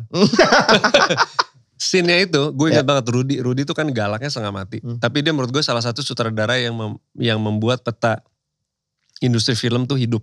Menurut gue ya. Rudi ngomong gini sama gue. Yang berjasa tuh kalau di film tuh pertama Alex, Rudi sama almarhum Didi Petet. Kalau Rudi, gue cerita Rudi dulu ya. Rudi bilangin sama gue. Wing, ini scene pamungkas di Mengejar Matahari. It has to be the climax point. The climax point gitu. Lo melihat flashback di mana Ujo masih hidup, Apin ya waktu itu si Apin ya, Ujo masih hidup dan lo ngelihat semua kejailan geng lo, yang akhirnya kan sebenarnya berantakan tuh kan, persahabatan lo hancur, tapi lo di situ jadi ngerasa bahwa ngeliat sahabat lo mati dan seharusnya it's not supposed to be like this gitu. Gue butuh lo datang, pasang handycam, ngeliat video itu, flashback, terserah lo mau keluarnya kayak gimana, mau nangis kek, mau apa kek gitu. Jadi itu nggak ada arahannya gitu ya? Nggak ada arahannya. Rudi cuma bilang, karena kan gue bisa lihat aja, bisa jadi karakter Ardi yang lu bikin itu, dia nggak perlu nangis, cuman bengong doang. Tapi orang bisa ngeliat mata lu sedih atau apa gitu. Take pertama tuh take yang paling bagus padahal. Karena gue sekali one take oke tuh, karena pas gue sebelum masuk set itu, gue ngebayangin pernah gue ada masalah yang sama persis sama temen gue, and then my friend pass out, benar-benar pass out, dan gue sangat menyesal banget karena ternyata menurut gue ini gak penting dan gue belum say sorry sama dia. It's the same thing like kejadian itu. Itu gue langsung minta sekitar 10 menit gue di dalam kamar sendiri di set gitu, jangan diganggu, jangan diajak ngobrol gitu. Tidur gue udah mau nangis tuh, gue nginget tuh, aduh kok gue sedih banget ya ternyata gitu. And then ditambah pakai gue waktu itu dengerin lagunya Padi yang apa, tetaplah menjadi bintang di langit itu ya. Itu buat gue deep banget deh. Begitu udah ini, Mbak Nungki udah ngeliat gue gitu, gue udah gitu. Mati Mena sebagai Estrada, kode ke Pak Ipung sebagai DOP, terus ke Rudi. Udah siap nih gitu. Begitu set, gue pasang handycam, gitu, ngeliat itu gue bener-bener udar bleber banget gitu. Tapi zaman dulu tuh Rudi gak mau dubbing kan orangnya. Susu murni nasional. Demi apa? Kan di Tanah Abang syutingnya kan. Iya. Di Rusun situ kan. Rudi sampai gitu. Kenapa gak itu? Maksudnya kan bisa di blok kan. Gue take kedua, take ketiga udah mulai gak dapet tuh. Gue ngerasa. Take keempat udah susah keluar air mata gitu. Karena ada unsur komedi itu sebentar ya. Iya, gue jadi kadang-kadang langsung jadi keganggu tuh. Tapi yang ditaruh sama Rudi yang keempat karena bersih. Suaranya bersih. Itu terus gue bilang, Mas please ya ulang lagi. Enggak, lu udah pasti gak bisa dapet. Lu gak akan bisa dapet emosi yang pertama. Jadi lu dapet penghargaan dan itu not even the best one ya. Not even the best one. Karena menurut gue kalau yang pertama itu akan lebih pecah sih. Tapi kata Rudi gini, ingat Wing ya. Gue sebagai sutradara itu bukan gimana caranya aktor gue bisa nangis, tapi gimana aktor bisa bikin penonton nangis. Itu gue bilang. Lu bisa ada scene yang orang cuma diem doang, penonton sampai kayak contoh kemarin gue nonton film Koda, ada judulnya Koda di Apple TV. Ada yang nonton, udah nonton belum sih? Gila tuh film. Gue nangis 3 kali nonton itu. It's very simple story. Satu keluarga bisu tuli, anaknya cewek paling kecil nggak bisu tuli. Tapi dia harus nemenin mereka sekeluarga, kan nelayan kan. Jadi bawain kapal, pakai apa, koordinasi. Suaranya bagus banget. Dia dapat beasiswa di Berkeley, Boston. Main musik. So the thing is konfliknya sederhana. Harus jagain keluarga, orang yang going impiannya. Gitu doang sih, tapi itu bagus banget. Nah itu gak ada scene-scene yang pemainnya tuh yang kayak gimana banget, tapi gue nontonnya kayak, nah itu Rudi tuh bilang gitu. Film yang berhasil adalah bukan penyanyinya, pemainnya gitu, bukan. Tapi penontonnya yang harus terima. Kita kan bikin untuk mereka, dia bilang. Itu gue ini menarik sekali. Gue mulai tertarik tuh jadi sama acting itu. Nah tambah lagi, gue lebih menarik lagi. Gue waktu itu banyak tuh dapat penghargaan di mana, nominasi. Walaupun nggak dapet lah ya di FFI, tapi nominasi, bla bla bla bla. Sampai dipanggil almarhum Didi Petet suatu saat di Trans TV. Pas gue jadi hostnya akhirnya datang juga. Sini deh, gue mau ngomong sama lu gitu. Ya om, kenapa om? Lu kan gue kenal nyokap lu. Dari kecil kan lu emang sering ada di Bandung tuh namanya Paguyuban DKSB Hari Rusli. Jadi gue sering ngeliatin mereka main teater, main apa. Dan juga gue, om tante gue kan sepupu nyokap gue tuh Ari sama tante Ira Wibowo kan. Jadi gue ngeliat mainstreamnya mereka sama gue ngeliat yang anak teater banget. Dari kecil tuh emang gue didudukin sama nyokap gue masih kecil bayi gitu. Ya gak bayi sih, TK gitu. Gue udah ngeliat kayak gitu. Jadi gue udah terbiasa ngeliat situasi teater, latihannya seperti apa. Sama di film kan akhir-akhir ini. Yang belum pernah gue coba ada sinetron. Si Om Didi ngomong, lo gak main sinetron ya? Dia bilang gitu. Ngapain? Katro gue bilang. Winky dan idealismenya muncul gue bilang, Winky dan yang so taunya itu. Katro Wing menurut lu. Kenapa katro? Coba kasih alasanmu. Ya coba nih mas gue bilang. Kasih gue situasi. Apapun. Kasih dialog, lempar dialog ke gue. Ini acting film. Mau gue so tau. Ngomongnya Didi Petet nih, gue kan anjing banget. Didi Petet gitu kan. Aduh gue jadi sedih nih. Yang jadi ingat almarhum. Gitu. Wing. Mobil lu kebakar tuh. Dia kasih dialog itu. Gue ingat banget di transfer lagi di ruang tunggu. Dialog film. Hah? Anjing gitu. Film. Kalau sinetron apa bedanya? Coba lempar lagi mas. Wih mobil lu kebakar. Apa? Aduh mobilku terbakar. Kata dia, gak gitu juga kali, lebay banget lu. Tapi yang gue rasakan itu gue bilang. Karena gue banyak ngeliat kok dialog dilebay-lebayin. Enggak Wing, lu harus main sinetron, dia bilang gitu. Kenapa gue harus main sinetron? Nomor 1, ini aja udah sombong. Aktor tuh gak boleh ada yang sombong. Untuk membumikan diri lo ya? Lu harus tahu dulu, kejar tayang di sinetron lu pikir gampang. Hah? Lu sekarang gue mau nanya deh, lu nangis aja di film, ditungguin gak sama kru sama apa? Ditungguin. Winky butuh waktu, ya kan? Winky butuh konsentrasi. Di sinetron kagak ada. Nangis sekarang lo nangis sekarang gitu ya? Iya, bahkan lu gak ngerti motivasi nangisnya apa. Pokoknya intinya dia cuma pengen liat lo nangis aja. Terus gue bilang kayak, terus fungsinya buat gue apa gitu? Gue gak perlu lah ada di dunia itu. Nah ini sombong Wing, lu gak lama lu karir lu. Gue digituin, wah seorang Didi Petet sih ngomong gitu, Edan gak? Gue langsung kayak, ya udah saran Om Didi apa? Kalau di luar negeri, di Amerika atau dimanapun, yang namanya media syuting tuh sama. Lu main series, kayak misalnya, bukan series ya, maksudnya sitcom, Friends atau apapun. Sama di dunia filmnya, sama di dunia teaternya, itu semuanya sama. Karena mereka basicnya tuh dari teater. So jadi mereka mau lebay kayak, wah ya atau itu apa. Tergantung situasi. Tapi di sitcom, di sinetronnya, sama di filmnya, itu actingnya sama metodenya. Di Indonesia beda. Dan lu harus ngerasain metode itu. Gue mikir, coba, and then you tell me about it. Dia bilang kayak gitu. Seorang Didi Petet kan. Itu kayak udah amanah tuh ya. Udah amanah gitu. Terus dalam hati gue, terus dia bilang, sama inget ya Wing, jangan kayak gitu sekali-kali ngomong sama pemainnya. Lu sombong tuh. Gitu. Karena merasa sinetron tuh crap gitu. Dia bilang, boleh ceritanya crap. Gue setuju sih, katanya. Banyak ceritanya yang gak masuk akal. Tapi lo harus coba sebagai pemain ada nyemplung di situ. Kalau lu mainnya misalnya di Jakarta Selatan, ibaratnya kalau kata orang mainnya kurang jauh nih gitu. Ya kan, lu ngerasa, Jakarta Selatan keren banget. Ya kan, gue main di Senopati apa segala macam. Lu gak pernah main di bar-bar di Ancol, sampingnya rel kereta api. Iya kan, beda scene kan. Beda. Tapi lu DJ kan, nah lu harus coba juga di situ. Gue gak mau ya gitu, berarti lu sombong. Dia bilang gitu. Gak ada istilah aktor sombong tuh gak bisa. Almarhum bilang gitu, and then tiba-tiba gak tahu kenapa Tuhan berbicara lagi. Kalau tadi Universe Mas Agus yang lewat, ini Universe Cinemart yang masuk. Paleo bilang, si Winky mau gak tuh sinetron Ramadan sama Dude Herlino tuh. Sama Naysila Mirdad, waktu itu sama Karissa Putri kalau gak salah. Manajer gue, ada tes sinetron, udah gue tolak. Ntar dulu. Jangan tolak dulu. Gue dikasih sama Mas Didi, nah yang bener lu mau lu, yakin lo. Yakin. Masuklah gue kasihin sinetron. Coba tuh. No, susah. buset, itu kayak lu kerja kantor. Iya. Kayak oke Wing, jadi gini kan kejar tayang ya. Sehari tuh kayak berapa puluh scene gitu kan. Makanya kadang tuh acting sama tembok. Pemain yang satu masih dipakai di tim satu. Iya. Jadi lu bener-bener gak berhadapan sama lawan main kan? Iya. Dan gue pertama kali belajar gimana cara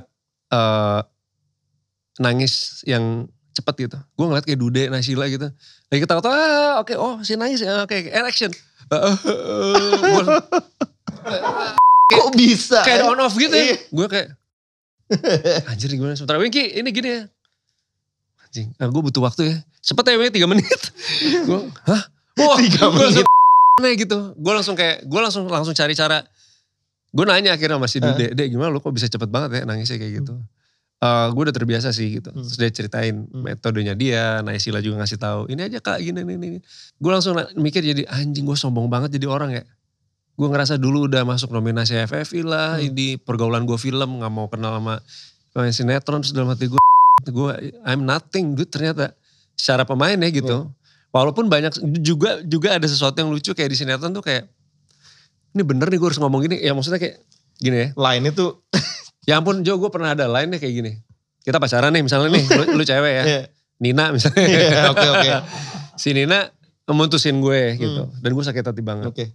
As simple as that, kalimatnya kayak gini, kenapa sih Nina kamu mutusin aku yang selama ini sudah baik hati sama kamu misalnya gitu. Masih oke. Kamu tahu, walaupun udah gitu kamu ya. tahu ular kobra? Ini, kok ular kobra sih? iya makanya, kamu tahu ular kobra? Iya tahu.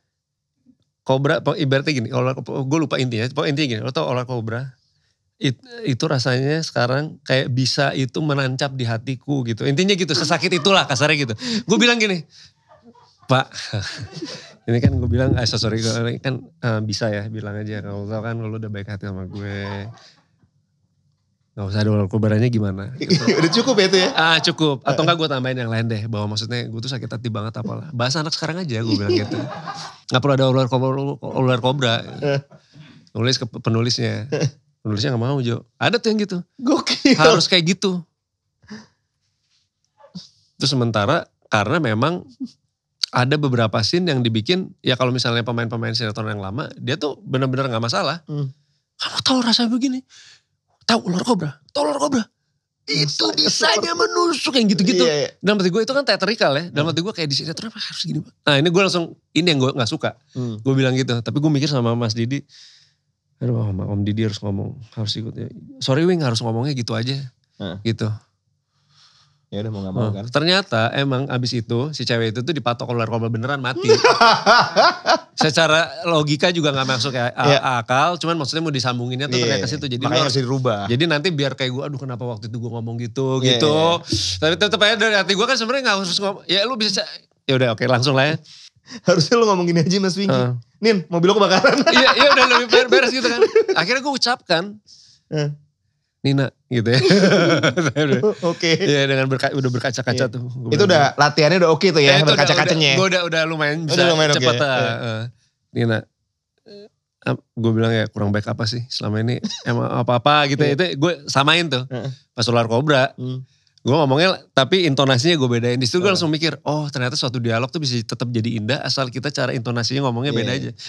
Nggak jadi kayak yang, ya maaf ya ada beberapa pakem sinetron yang kayak, kamu tahu ular kobra gitu. Menancap di hati, membuat aku gitu. Akhirnya gue cuma ngomong gini, gue balik badan, gue minta, jadi kayak kalau film Mandarin kan suka tau gak yang ngomong gak mau lihat tau gak lo? Iya. Tau gak yang Sung Fang Cisa gitu, yang belakangnya kan yang fokusnya ganti ke gue gitu. Gue balik, gue cuma bilang, mungkin ini rasanya jadi ular kobra, mungkin ini rasanya kali ya, kalau misalnya kena abuse ular kobra. Terus dia bilang, maksud lo, rasa sakit hati gue lebih sakit dari itu. Cabut. At least gue udah ngomong ular kobra ya. Yang penting ular kobranya kesebut. Gue bilang, gitu aja Wing kata saudaranya. Iyalah gue bilang aja, gue tahu rasanya gini. Akhirnya gue nelfon sama Om Didi. Waktu itu Om Didi. Akhirnya gue ngerti nih gue bilang yang gue maksud. emang kenapa gue dapet dialog ini? Dia ngakak. Wah hancur banget tuh dia. Terus lu ngomongnya gimana? Ya gue ngomongnya kayak gini-gini. Nah itu Wing yang maksud gue. Supaya lu tuh ketika ada satu situasi, lu mengerti. Ibarat kata kalau di musik, lu main metal nih, lu seneng shredding yang gitu. Ketika lu main blues, lu shredding di lagu blues, hancur lah. Blues kan harus gitu kan.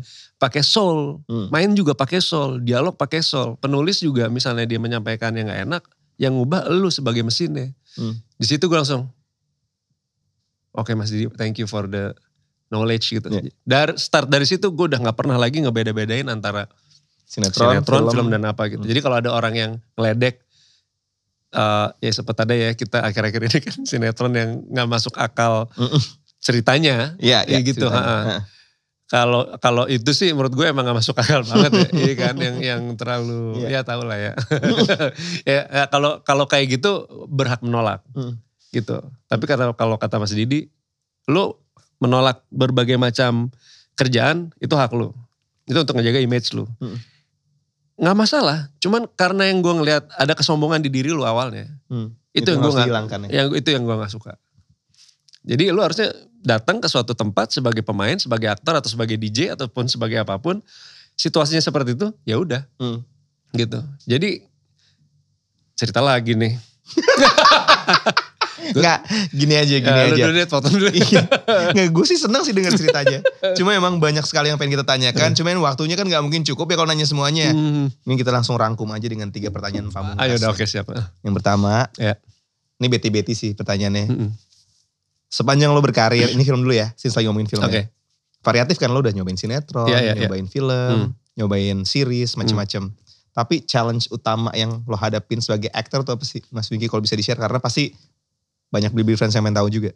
Yang pernah gue lakukan atau menurut lo challenge lo sebagai aktor gitu. Selama lo jadi aktor tuh challenge terbesar untuk menjadi seorang aktor tuh apa sih?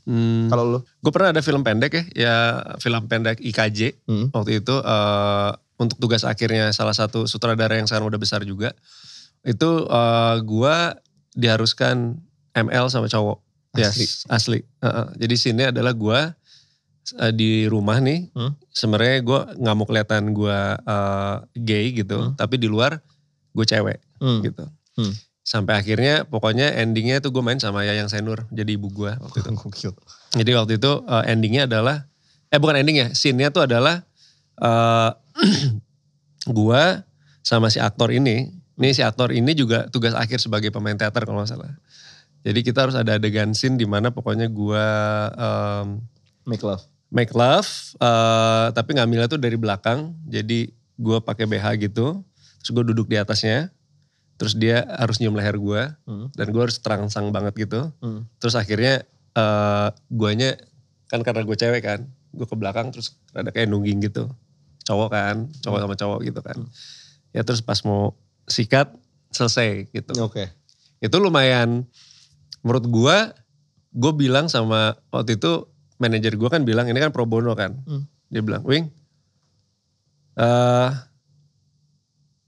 ini yakin? Dia bilang kayak gitu. Gue bilang, gak apa-apa karena gue pikir, waktu itu gini, gue bilang gini. Tapi kalau ada adegan ciuman, gue gak ya. Gue bilang kayak gitu ya. Karena maksud gue, ini tugas akhir juga. Bukan film festival yang akan ditepukin seberapa orang gitu kalau ngelakuin kayak gitu. Ya gue bilang enggak ya, gue bilang kayak gitu. Enggak kok ini cuman lu cuman ada lepas ini doang kok BH dari belakang. Awalnya ngomong gitu. Dan gue ya udahlah nggak apa-apa gitu. Pas gue ngelakuin ternyata sutradaranya minta lebih gitu. Berkembang tuh ya. Udah deal soalnya. Tapi gue bilang langsung, tapi Jo serius ya kalau ciuman nggak mau ya. Ya kalau sama cewek gak apa-apa. Kalau ini maksud gue kan ini juga kan gue kan nolong lu ya. Ibaratnya kan gue kesini juga. Dimintain tolong segala macam. Jadi lu boleh ya dengerin gue juga. Tapi dia tuh please banget minta adegan ini. Ya udah gini deh. Dia nyium gue aja kan dia lakinya kan gue bilang gitu. Jadi dia harus ngelakuin hal itu ke gue. Dan akhirnya udah terjadi gitu.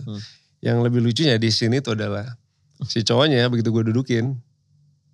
Gemeteran, dia takut. Jadi dia nyium ini, dia mau nyium tapi gak mau kena gitu. Kan dia harus benar-benar gini kan. Jadi lama syutingnya 15 menit. Terus gue bilang, emang lu bisa cepet gak? Lu pikir gue enak apa duduk di atas itu? Ya maksud gue, kan gue harus duduk gitu kan. Gue bilang anjir udah gitu. Nah tapi di situ gue mikir gini, kalau lu udah jadi aktor, apapun itu, begitu lu udah masuk karakter, lu harus lupain semua value diri lu. Gitu. Nah itu yang gue paling ingat. Nah jadi sampai sekarang gue selalu ngelakuin apapun, selama menurut gue motivasinya jelas, gue pasti lakukan. Itu. Berarti kunci pertanyaan gue tadi jawabannya itu adalah sebagai seorang aktor lo harus ready for segala macam tantangan yang hadir ya. Gua rasa harus ya. Selama itu memang motivasinya kuat, tujuan untuk dari filmnya tercapai. Dan masuk akal juga sama prinsip lo. Sama prinsip gue. Jadi maksud gue kayak oh yaudah oke gitu. Apapun gitu dilakuin. Cuman ya maksud gue nanti di Virgin the Series tuh ada yang sangat gila sekali sih. Oke. Nanti aja. Oke. Gue sih bisa minta bocoran. itu seru banget. Tapi menurut gue itu sangat make sense banget. Monty Tiwa one of the best lah ya. Dia ngasih tahu kayak gini. Itu satu. Oke. Ini udah masuk bocoran project ke depan ya. Yang kedua nih Mas Wingky. Tadi kan gue nanya di film. Tapi sekarang kita kembali lagi ke lo sebagai DJ. Oke.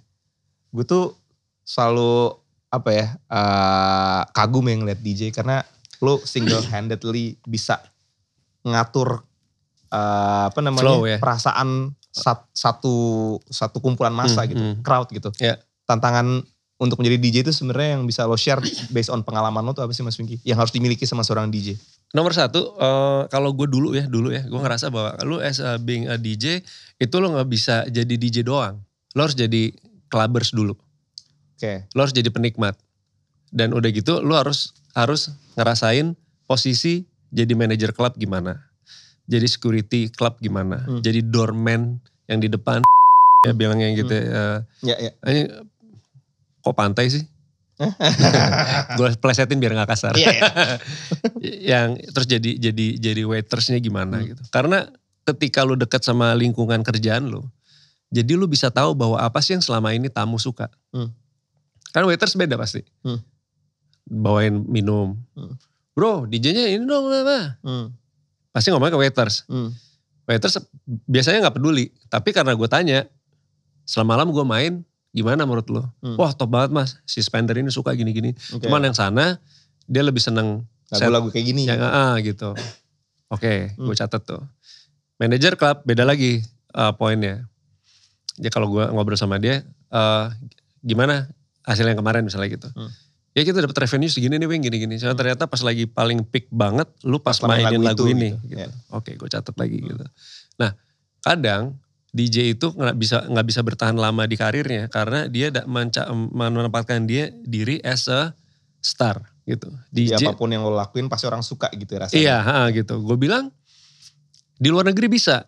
Kalau lu Tiesto atau lu David Guetta atau lu Armin van Buuren, lu datang ke sana benar-benar mau nonton Tiesto, mau nonton Diplo, mau nonton Skrillex gitu atau mau nonton siapapun gitu. Di Indonesia susah. Siapapun lu yang datang, nama lu segede apapun, ketika 15 menit pertama sih mereka senang karena oh ini yang punya nama ya, top notch DJ.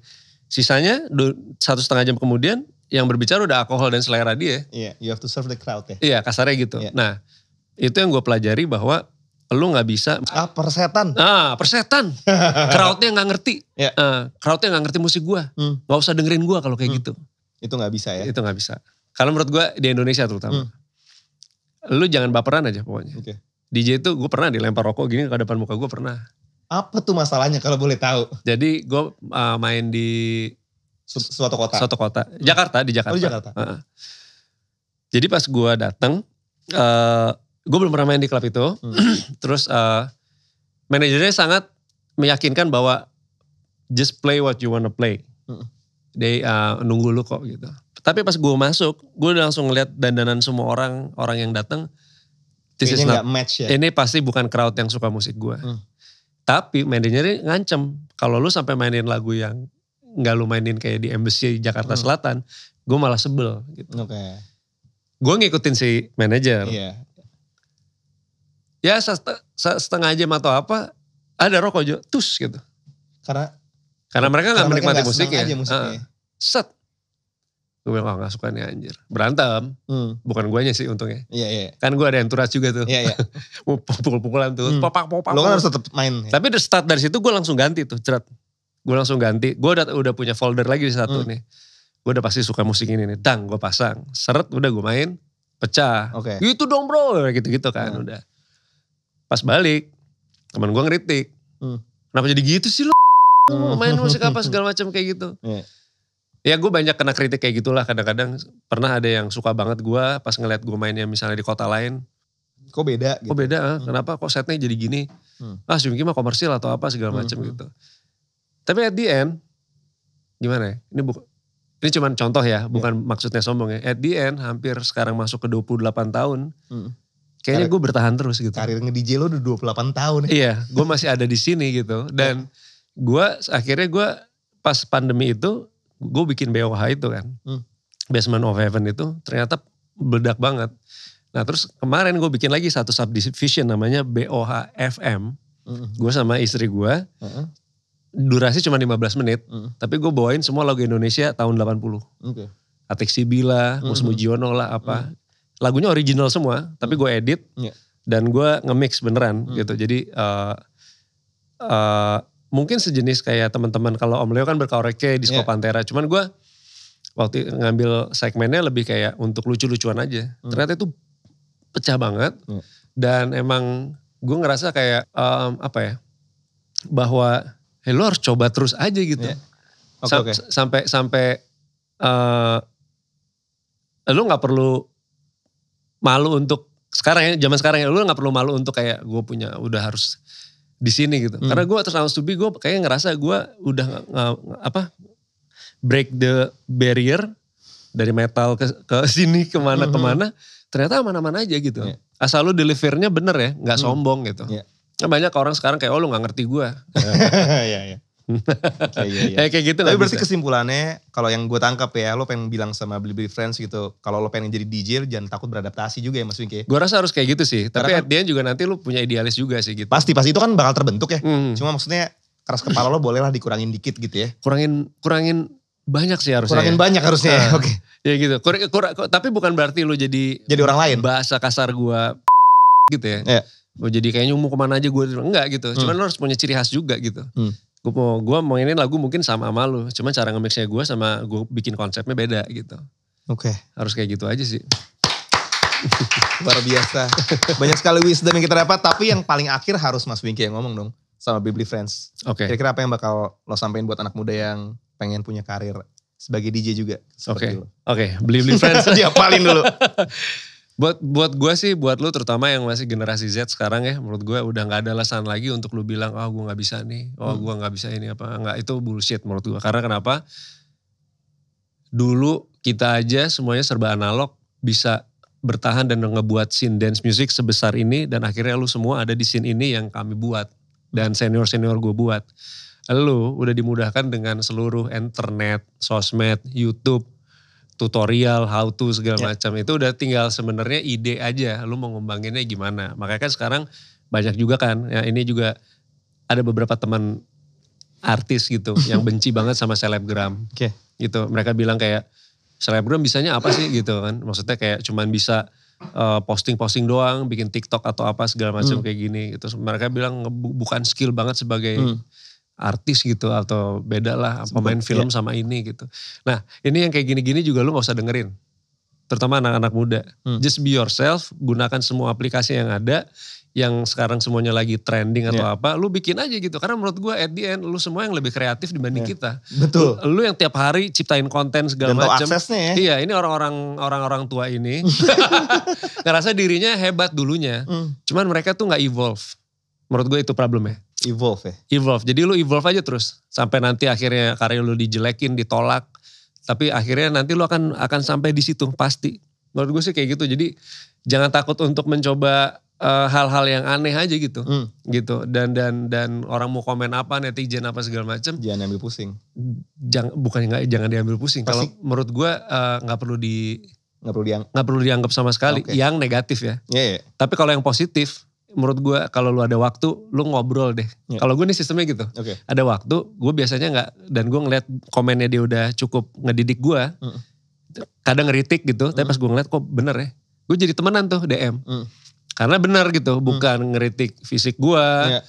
Lu gak usah apa enggak gitu. Cuman kalau pas dia udah mulai kayak gini-gini, itu akhirnya gue jadi komunitas base gue gitu.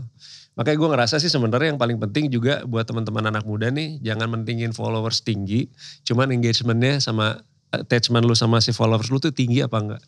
Karena kalau itu tinggi, followers lu paling cuman mungkin anggaplah misalnya 10 ribu. Ada teman gue nih followersnya 22 ribu. Setiap dia nge-live itu 3 ribu. Itu gila loh. Gitu. Berarti engagementnya tinggi. Engagementnya tinggi. Ada namanya gue kasih tau aja, dia PC namanya. PC yoga, jadi dia suka ngasih meditasi apa. Oh iya, tahu dong. Tahu kan lo? Iya. Itu kan menurut gue waktu itu ya followersnya tuh gak banyak, tapi yang ngikutin dia banyak banget. Kenapa? So the thing is, lo tuh connect sama followers lo gitu. Itu yang dicari gitu, bukan followers lo juta-jutaan, terus yang komen juga misalnya lo komen, misalnya lo harus posting sesuatu nih tentang Blibli, ngomongin apa gitu. Iya Mas Wingky topinya bagus ya, cantik, seksi ya, hidungnya mancung gitu. Nah itu menurut gue udah failed. Karena harusnya konsep yang kita tawarkan, apa yang kita mau bahas, dan mereka merespon sesuai dengan arahan kita, itu yang berhasil. Jadi gue rasa sebenarnya semuanya udah pada on track nih, Blibli Friends yang masih muda. Ini buat yang muda-muda sih. Muda, ya. Jadi terus aja keep going, terus membuat kegagalan sampai akhirnya jadi sukses. Woohoo! Nah ini bukan cuma Mas Wingky aja yang dapat hadiah dari Blibli, tapi kita juga pengen bagi-bagi hadiah ya. Buat Blibli Friends tinggal jawab aja di kolom komentar siapa yang paling benar dan beruntung dia bakal dapat hadiah voucher dari Blibli. Yang pertama pertanyaannya adalah, apa judul film horor pertama yang dibintangi oleh Wingky Wiryawan? Kedua, itu Air Terjun Pengantin atau apa Mas? Tahu, tapi gue gak di situ. Yang kedua, berapa honor Wingky ketika pertama kali nge-DJ di radio? Oke, siap. Pokoknya hari ini nilai segitu hampir gak dapat apa-apa ya. Hari segini kesel. Dapat kesel. Dapat kesel. Oke, untuk mencapai kesuksesan, tadi gue dengar ada satu nama yang lumayan frequent disebut.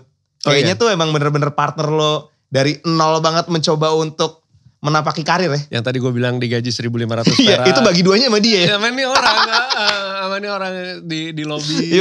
Ini orang. Dan kita pengen minta tolong Mas Wingky untuk nelpon orang tersebut. Namanya Hiskia ya. Hiskia. DJ juga. Di telepon mungkin kalau main ngucapin thanks karena kan gue yakin dalam menuju ke kesuksesan bantuan dia juga pasti besar banget. Banget. Sekalian mau nagih utang juga sih. Gak bercanda. Ini teleponnya dari telepon gue. Di speakerphone berarti ya? Iya. Gokil sih ini. 1.500. Oke yang. Hari itu pun itu sedikit banget kan? 1.500? Boro-boro mau beli rokok aja ya. Ki. Yo, nih gue lagi ada di podcastnya Blibli nih. Ada Nino juga di sini sama teman-teman. Jadi di sini kita ceritanya gue ditanya siapa katanya orang yang paling banyak utangnya sama gue. Utang duit, nggak bercanda. Enggak. Jadi gue cerita Ki, zaman-zaman kita pertama kali di Dejavu yang kita dapat 1.500, 3.000 dibagi 2. Terus gitu pertama kali juga kita ngelamar di Indika, gaji 600 ribu bagi 2. Bener kan 600 ribu, kita 300 sebulan. Terus juga start dari situ, terus akhirnya kita pisah, lu ke Dragonfly, terus gue ke film segala macam. So di sini gue mau say thank you sama lu, biar juga Blibli Friends juga tahu bahwa lu orang yang bisa dibilang paling berjasa lah Ki ya. Dari start kita belum ada Junko kan? Belum ada, iya. Sampai akhirnya sekarang berteman masih jalan terus ya, gibah terus. Ya Ki, gue mau say thank you nih. Lo mau kasih gue apa? Jawabannya boleh disensor. Bukannya kebalik ya, Kebalik tuh gila ya. Oke, gitu Ki, thanks ya Ki untuk semuanya Ki ya. Sama-sama. Buat Wingky sukses terus, buat kita semua juga. Amin. Oh satu lagi nih terakhir ini buat Blibli Friends yang ngikutin BOH. Itu biasanya kalau misalnya habis BOH tuh hari Minggunya ada chill out session. Live Instagramnya di si DJ Hiskia ini. Oke. Iya, namanya Paus. Singkatannya apa Ki? Kasih tahu. Progressive Ambient Underground. Bukan yang itu kan yang seriusnya. Yang Pusing akibat Pusing akibat uang sedikit karena pandemi. Itu langsung banyak yang relate tuh ya. Mas relate langsung, waduh mas, gue juga mas. Ki, thank you Ki ya. Sama-sama. Oke, yuk sama-sama. Oke. Nah ini sekarang giliran gue nih Mas Wingky. Jadi kalau di Roof Talks ini kita harus dibikin ya beberapa line lah. Oke. Untuk dinyanyikan. Tapi emang lagi-lagi nih nyanyi ke laki-laki. Gue pikir tadi cek. Harapannya gitu ya. Tapi chordnya depannya dari C kok. Oke iya. Dia kayak chord nangis nih kayaknya. Chord enggak dong. Ini kita pengen yang sedikit lebih upbeat kan lu DJ. Itu dong. Jet. Wingky, Wingky, Wingky, Wingky, Wingky, Wingky Wiryawan nge-DJ seharian menggema memecah malam. Wingky, Wingky, Wingky, Wingky, Wingky, Wingky Wiryawan tak lelah beradu peran jadi lambang perfilman. Banyak penghargaan pernah disabetnya. Total dalam setiap pekerjaannya. Sukses selalu DJ Wingky. Karya-karyamu selalu dinanti. Kenapa ya mas ya? Ini harus... Kalau cewek gue cium nih bener. Bener-bener super dadakan. Anjir keren pisan ya. Nah, tapi ini musisi bener nih kayaknya. Enggak. Tek. Gue udah bingung tuh. Nih Mas Wingky udah ngasih tahu sama lo juga Blibli Friends ya bahwa dalam hidup lo harus evolve, lo harus kejar sesuai passion lo harus terbuka sama banyak sekali hal-hal yang mungkin di awal bukan ideal untuk lo, tapi siapa tahu itu malah bisa memperkaya jalan hidup lo ke depannya. Dan buat lo yang mungkin passionnya adalah inspirasi dekorasi ala Roof Talks, atau passion lo nyemil, untuk nonton Roof Talks bisa banget cek link di bawah ini. Sebenarnya mau ngiklan. Oke, iklan siap. Thank you banget Mas Wingky. Sama-sama. Once again udah hadir di Roof Talks. Semoga sesi ini bisa menjadi sesi yang berkesan buat kamu ya Blibli Friends. Karena kamu buat Blibli Friends, nantikan lagi Roof Talks episode berikutnya dengan tamu-tamu yang punya story about becoming number one. Saya Nino Kayam, pamit dulu. Sampai jumpa.